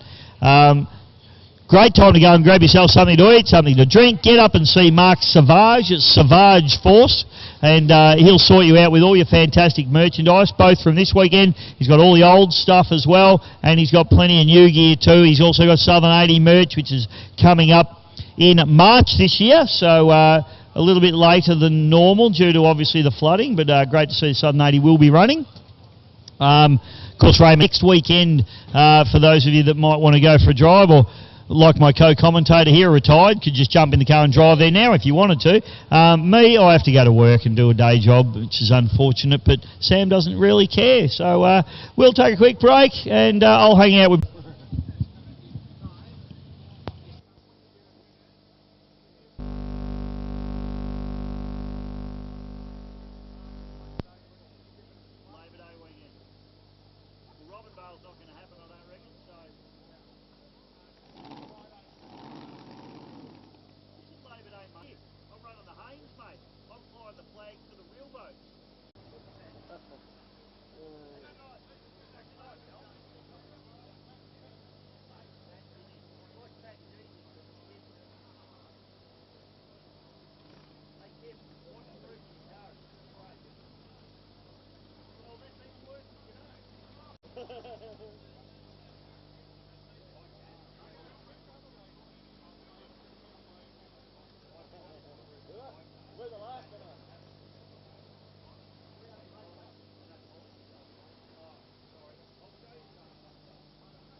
Get over where you want, just from here. Come here, he wants to run on you.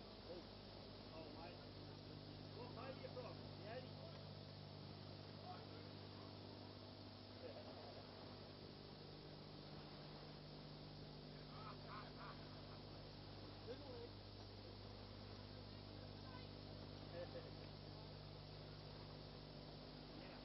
Classic boat run here on the Labor Day weekend.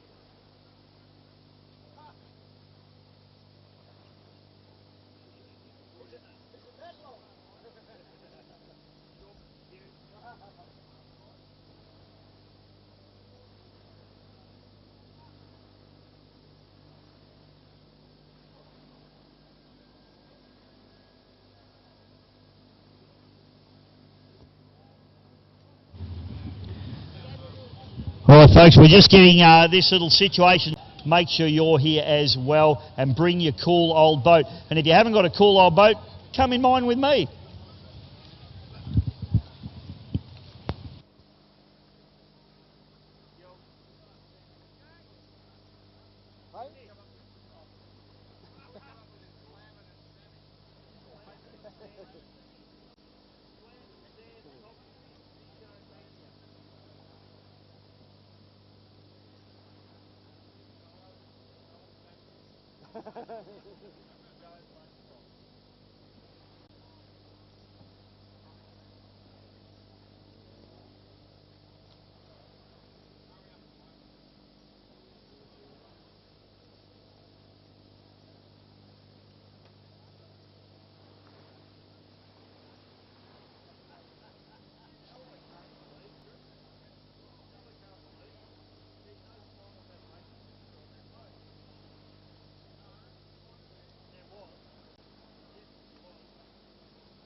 All right, Sammy, well, it looks like we're getting all our hydroplanes back in and sorting those guys out. And in the meantime, we're back into 95 mile an hour. So we got one more Hot Nuts, Moon.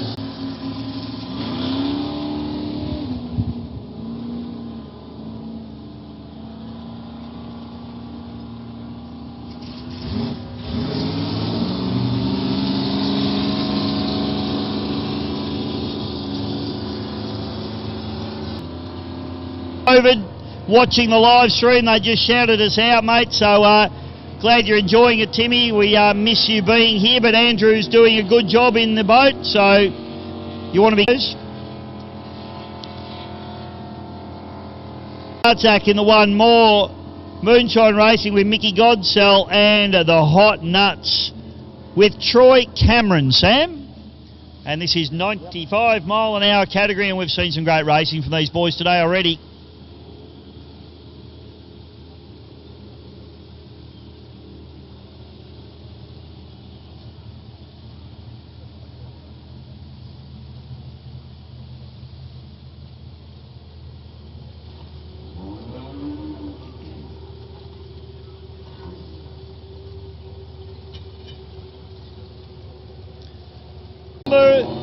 One we go for the second time, so having a ding-dong battle, these two at the front of the pack now as we fire down the back straight away.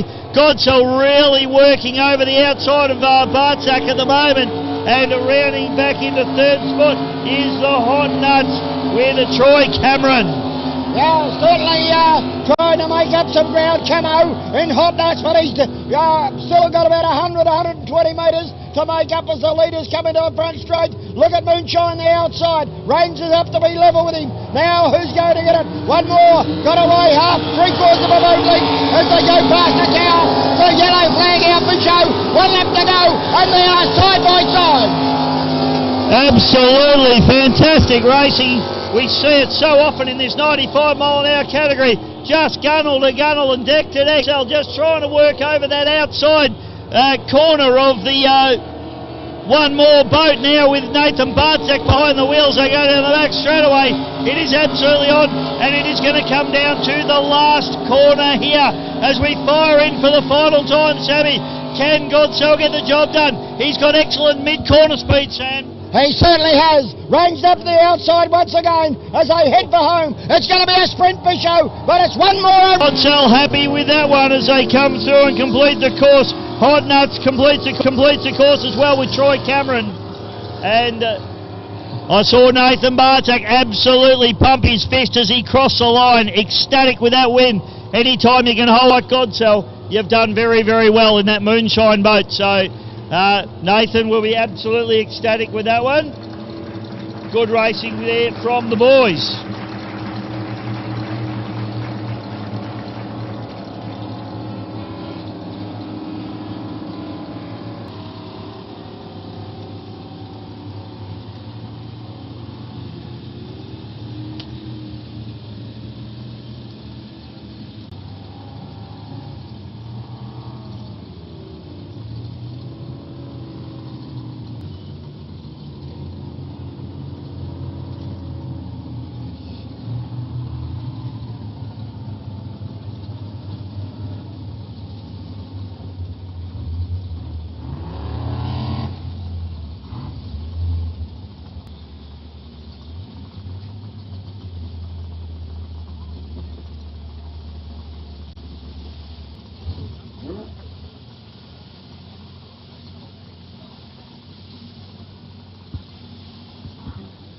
Next race on the card is our 2100cc outboard. Saw some great racing.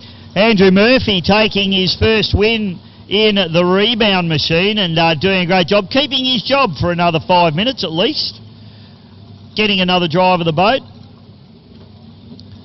So we got the Gilligan boys, Stephen Gilligan in the Phantom and Tyler Gilligan in the Epic.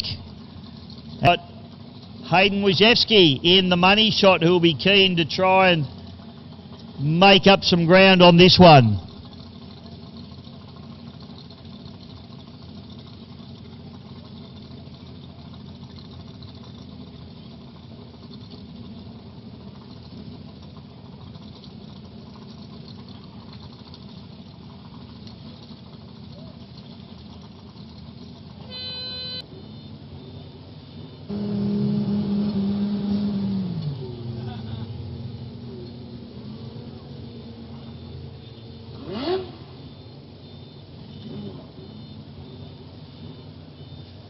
Start boat comes charging out of the bay and white flag is up, so we are about to go racing. We've got Rebound, Phantom, Epic, Formula 4 and Money Shot are the boats we're looking for. We've got father and son battling each other in Stephen Gilligan, the father, in the Phantom, which is the red and white tunnel boat, and the blue and white tunnel boat is his son Tyler Gilligan.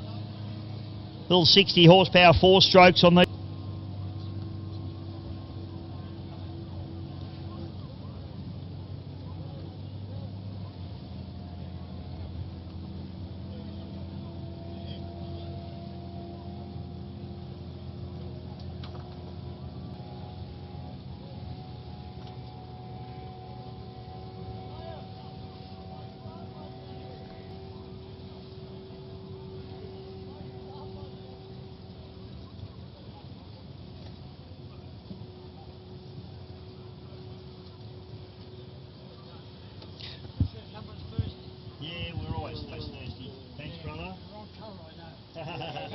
We'll sort that out later.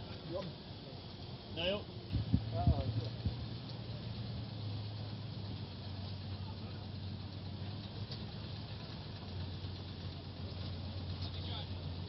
Yeah, mate. No, it's not. Oh, fat Tim. Now, the Eppalock Club boys have informed me, Sam, that Andrew Murphy, who's filling in for Tim Martin, they've dubbed him Fat Timmy for the weekend. So it's Fat Timmy driving rebound. And the flag drops, so we're away and racing. And it looks like Steve Gilligan is off pole. Hayden Wojcicki in the money shot, who told me he's faster than rebound this morning, but doesn't look that way. On the outside of him is Tyler in rebound. Heads up into the top turn. I'm not sure I can call him Fat Timmy the whole time. I'll keep laughing. I'm telling you one thing though, mate. Weight has made a hell of a difference to rebound. That's all I can say. So they run around, and Hayden Wojcicki does take advantage of that inside line and pokes his nose into the lead of the 1800s, but it is actually Steve Gilligan who's out in front at the moment, doing it in fine style. As we go down the back straight away, let's see who can do what here. It's Hayden Wojcicki into second place, then it's Andrew Murphy and Tyler Gilligan rounding out the field as they head up into turn number 2 for the first time around, Sammy. Yeah, they certainly are tight there, third and fourth as a race leader. Gilly has got away a little bit from him in the Phantom, shows the way out in front. Then we have got the money shot running in second placing, third placing. Great tice going on here. Tyler over on the inside in the F4. On the outside is Murph as he sets the boat down. Oh, he jumps the wash. He's trying to get up on the inside here. Smart move, I thought, by Murph Bichot. He's learning a bit. Oh yeah, mate. He's looking for that inside run. It's the only way he's going to get round any of these guys. He can't sit out there on the outside. He just got to travel too far. So what he needs to do now is follow Wojcicki for a lap and try and get a little bit closer while sitting in his wash. And if he can do that, he can make a play up the inside. I certainly hope he's not saying, oh, I won the first one, you know, and it's gone to his head. Well, he's got his work cut out for him here at the moment, mate, because he's running last, and he's certainly got a job on in his hands. He's now got up the inside of Tyler Gilligan. He's certainly jumping and leaping everywhere. He's making ground, but, gee, it's a long way to come back from, mate. That outside pole really hurts you sometimes. Oh, it certainly does, but no such problems for the Phantom. Steve Gilligan as he comes in a front straight away for yet another time. Second placing is the money shot of Hayden Warsack. Back there in second, and still that third and fourth. Oh, have a look at Murph. Oh, he's having a rock and roll. He's got the FM dial on, mate. Absolutely enjoying it in rebound. And further back in the field, then to Tyler in the F4. Yeah, Tyler Gilligan just on that outside run there meetings ago, and he's a little bit gun-shy to run on pole just at the moment, which is fair enough. But looks like Murphy now just off the edge of Wojcicki's wash. And tell you what, Wojcicki's looking pretty good in this one, but the guy that's leading, we shouldn't forget about him, he's just out in front doing it easy at the moment, is Stephen Gilligan. Yeah, he certainly is. Phantom up the back straight away. Wojcicki in the money shot in second. Third placing is rebound. Murph trying to get a little bit closer to the second place getter, and then further back to the F4 Tyler, and back there in fourth placing. But yellow flag would be Nelly at the ready, I would say, as they come into front straight away. They've got a bit over 1 lap to go, Bichot. This is going to, Wojcicki got right up out of the water, the green machine money shot. But he's got it out okay. Look at Murph. He is throwing the kitchen sink at this one rebound, mate, to try and get up here to second. Just not enough in the boat speed between these boats for him to bridge that gap, I don't think, mate. He'll be very lucky. He'll need something to go wrong in the money shot camp, but money shot looking very, very good at the moment with Hayden Wojcicki running up there as the lead 1800cc boat, running second outright at the moment. Back to the tunnel boat of Steve Gilligan, the Phantom, doing a beautiful job as they go through. It's looking like that Gilligan just got one straight and one corner to go, mate, and he'll get this done. Yeah, he's got a half lap left to go as he goes down the back straight away. The Phantom showing the way. Money shot trying hard to get a little bit closer. Then further back to Murphy in rebound, and further back to Tyler in the F4. But top corner coming up now. He's got a run in of about 400, 450 metres as he comes in towards the lead out. Checkered flag goes up, the black and white. So Gilligan, can he hold on? Warsack, he is really pushing that boat. Money shot as he comes into the front straight, but it's all one-way traffic. Stevie Gilligan, his first win for quite some time, I would suggest. Congratulations, Steve. Well done.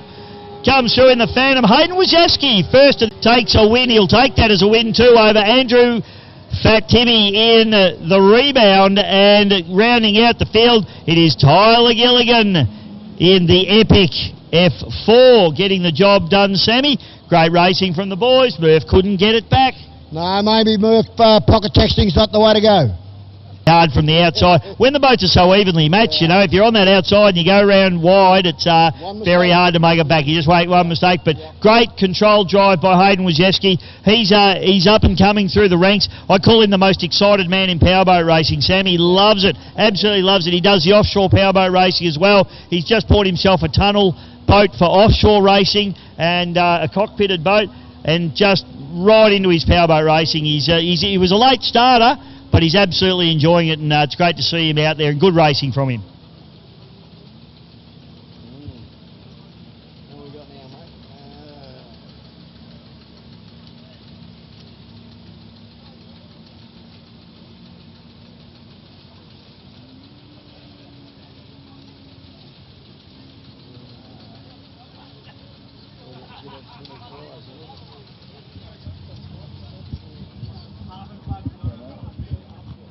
Oh, yep.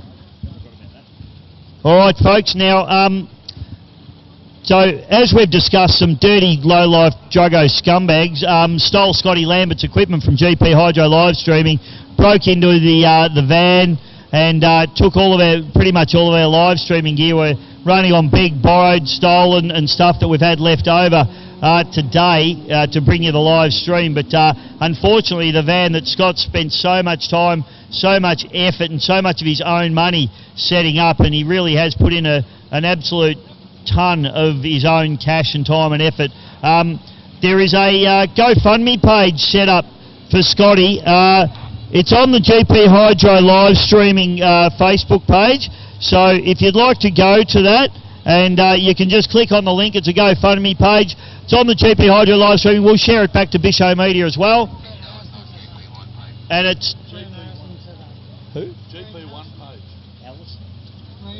Oh, Harrow set that one up. Sorry, Paul, it's your speech impediment. I can't understand you. Grant Harrison set that one up, so thanks, Harrow, for setting that up.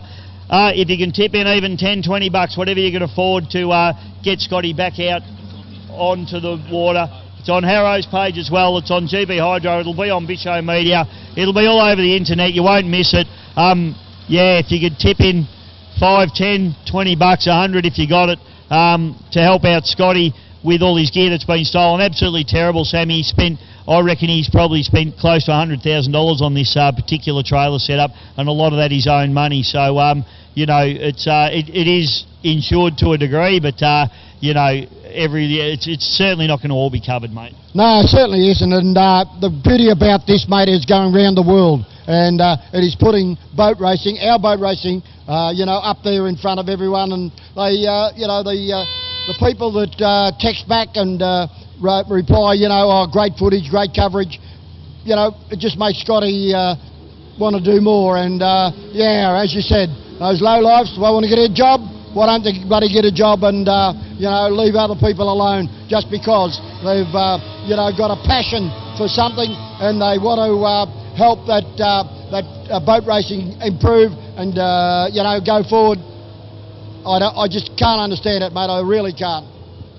Yeah, just disgraceful, mate. But look, I'm sure the community spirit will kick in and we'll get Scotty sorted out. So it's just a terrible thing to happen. So.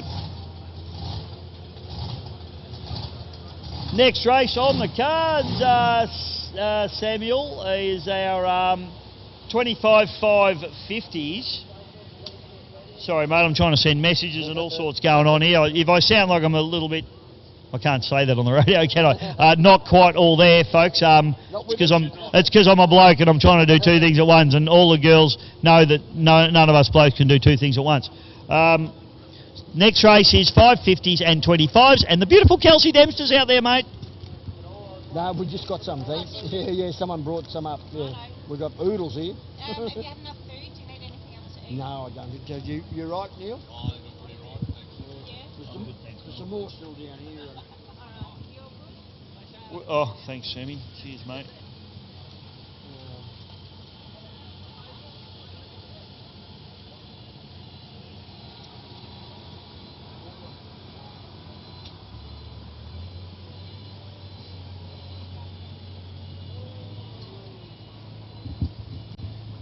All right, Sammy, this is a good line-up. I like it. We've got... I'm watching them come around thinking it's a pole boat start, but of course it's not. It's a clock start for these guys. Now let me have a look and see. I don't have any handicap times for them. White flag is out, clock is ticking. Boats we've got. Reckless with Baxter Ramsey, Last Chance with Huddy Ellis, Kelsey Dempster, the Dictator, Bumblebull with Amber Bull, and Rhett Waterfall in the APBA 13, the APBA boat.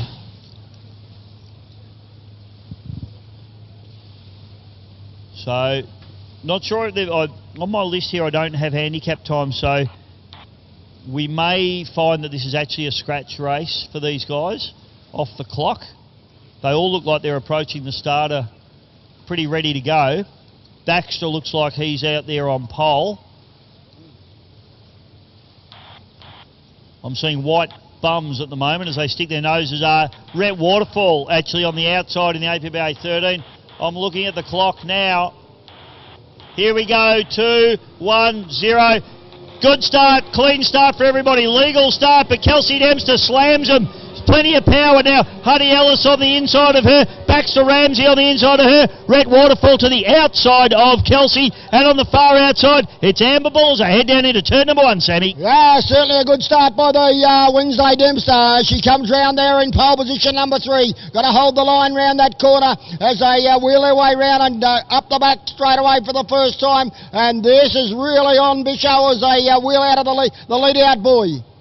Here we go, mate, as we go down the back straight away, and it is Hudson Ellis who has actually poked his nose into the lead, then back to Baxter Ramsey. Then it is Kelsey Wednesday Dempster, Amber Bull and Rhett Waterfall in that order as they fire down the back straight. Baxter Ramsey having a sneaky look up the inside. He's in one of the smallest boats in the field, Sammy, so he'll be enjoying the smooth conditions, but if it gets a bit bumpy, he might struggle. Yeah, well, certainly will, but Reckless is going up on the inside. Baxter trying to get up on the inside of this race leader.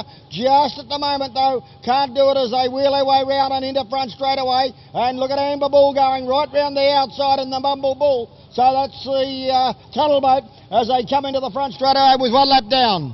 100% Sammy as we fire away down the front straight away, and it's Baxter Ramsey and Huddy Ellis absolutely gunnel to gunnel in the 2 little 25 horsepower boats. It is on. Looks like Hudson Ellis has found some pace since the last race. He had some dramas in that one, mate, but they've certainly found the problem there and fixed it. Amber Bull into 3rd, Kelsey into 4th place, and Rhett into 5th. Yeah, well, it's on out in front there as they wheel their way round the bottom corner. And this is really on in earnest. Baxter trying to hold out around the bottom corner to go up the back straight away as they go up there. Look, side by side, Bishow. There is nothing between them. They go over the line there. It'd be a real humdinger, but now trying to get away over on the outside as Baxter tries to come back, as you said, in the smaller boat. They are just sitting beautifully on the water up the back. Yeah, Huddy Ellis actually had a bit of a chine walk there as he went up the back straight away. Didn't lose any pace, but Baxter certainly all over him and ready to pounce. The added advantage for Baxter is he's got the inside run. He just needs to hang hard on those pins and try and run that shorter line, and he might be able to make up the ground on Huddy, but this is an absolute ding-dong. Yellow flag's going to come out here, Sam, and it is going to be on for this final lap. In fact, Ramsey now pokes his nose back into the lead. This is real cat and mouse stuff now as they fire down the front straight away. Amber Bull still lurking in the background in the Bumble Bull as well. And Kelsey Dempster, she's in some dirty water now and taking a few big hits. She needs to work hard. Certainly does. Last Chance, Hudson Ellis up on the outside now. He's trying to really put the pressure on down the bottom corner with less than a lap to go.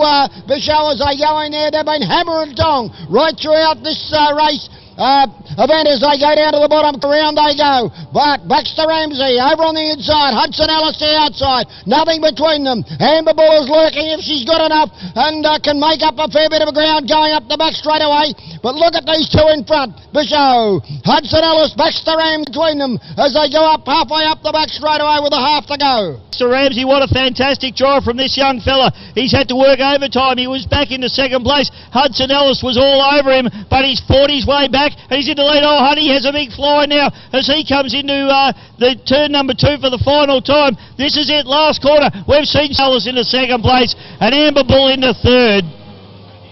Kelsey Dempster into 4th place. And rounding out the field in the APBA 13 boat is Rhett Waterfall.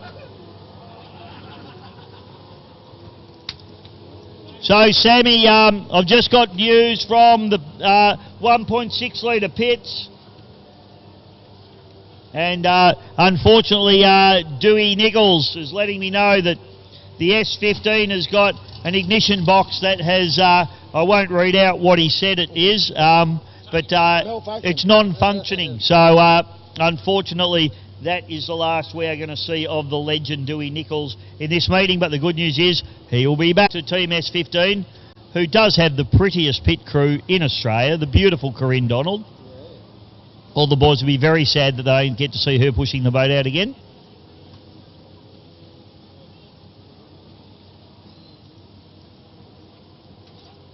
On the flip side of that,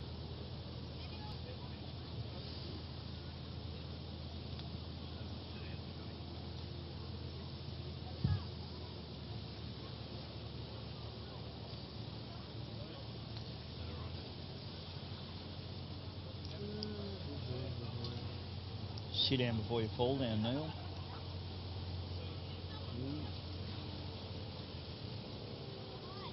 What number was that race? That was 20. What do we have got? 37.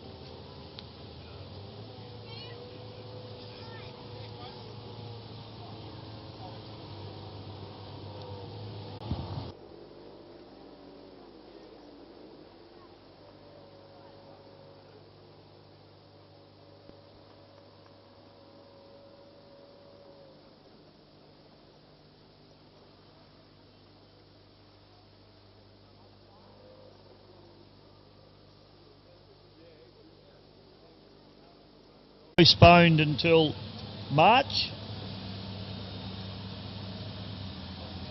So next race on the card, ladies and gentlemen, will be unlimited displacement.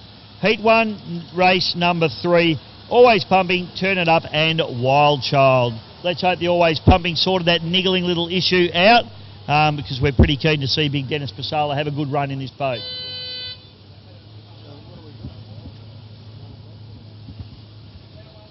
Can't see Wild Child.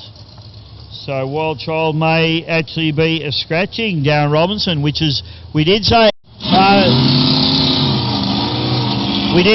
boat was fluffing a little bit, Sam, at the last race, after the last race. I wonder whether they hurt the engine. Well, he did say also this morning, mate, I was over there and he said, I'm not going to run 3 races before the Eppalock Gold Cup, so whether that's the reason or whether, you know, got a few hiccups, we'll have to wait and see. Oh, let's hope that that's the case and he just doesn't want to wear the thing out before the Gold Cup race, because the Gold Cup race coming up a little bit later this afternoon, folks, and it should be absolutely awesome. Really looking forward to it. So just a 2-boat field, this one. Next race after this one is going to be our beautiful 1.6 litre hydroplanes. As I said, Dewey Nichols out, but the rest of the field is hot and fast and strong and ready to go. It was a great race this morning we saw from the 1.6s, Sam. Yeah. So start boat picks up our field of 2. This will be an interesting run. So we've got a twin turbo, effectively blown alcohol displacement boat with the big cheeky chap himself, Dennis Pasala, the Always Pumping. One of the nice blokes of powerboat racing is Dennis, and then we got Scotty Patterson, another one of the nice blokes of powerboat racing, on the end of him in the Turn It Up, but both pretty hard charges. Scotty probably has more experience in this boat.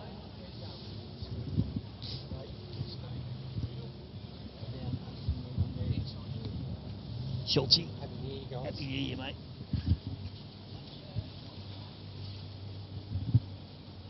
A little bit of trouble just getting the power down. Oh, he's done well. Boat sits up nicely and shoots away. Oh, stands itself up as he gets off the caps a little bit. Boat's got plenty of power, don't worry about that. But he charges hard down into turn number 1. Great save there from Dalla. Patterson. That is absolutely flying up there, but he'll shut it down a lot earlier than will Scotty Patterson, mate. Gee, big sideways fly too there from Dennis, but it hasn't deterred him at all. He gathered it back together and he didn't get messy. He just kept it together. Really controlled drive from Dennis Pasala so far. Doing a great job. He just needs to be controlled, get the power down and use the horsepower of this boat. Once it gets up and going, he's got plenty of pace and plenty of top end on the turn it up boat. And he's got enough of a gap now, Sam. Roll this. He needs to not get ahead of himself. Get the power down cleanly. He could win this one. Yeah, don't let the head overrule the heart, mate. Just down the back straight away. Set it on the water like that, Nana. She's going very nicely indeed. Up towards the lead-in, boy, at the top end of the circuit. I tell you what, Bichot, what we've seen out here from always pumping Dennis Pasala, he's got a big shot in the Eppalock Cup if he can do this. And his brother's down here. He looks very excited. Here we go. Dennis gets the power down on the always pumping. He's going to take a win. He does. He gets over in front of the turn it up. Dennis Pasala in the always pumping takes a win. Robbie Pasala absolutely jumping for joy down here. Well, no, he's not really, but you know.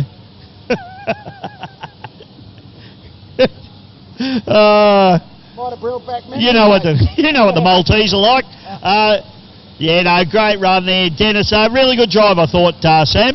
Oh, great drive. As I said, if he can just hold that exuberance, the Eppalock Cup, I reckon he's put his hand up.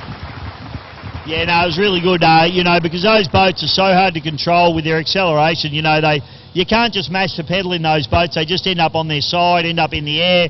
And he controlled the cavitation plate, he controlled the throttle, and he got the power down really nicely in that boat. That thing would have 1,800 horsepower, Sam.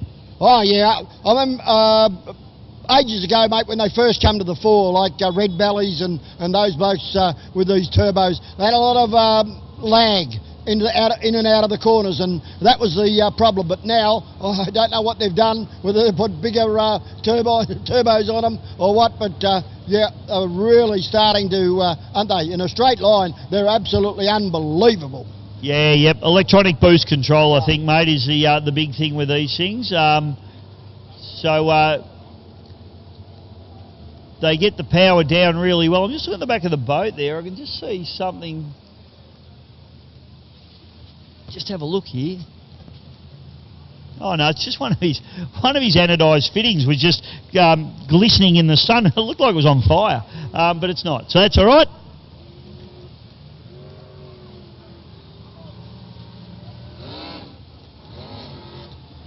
So next race we're looking for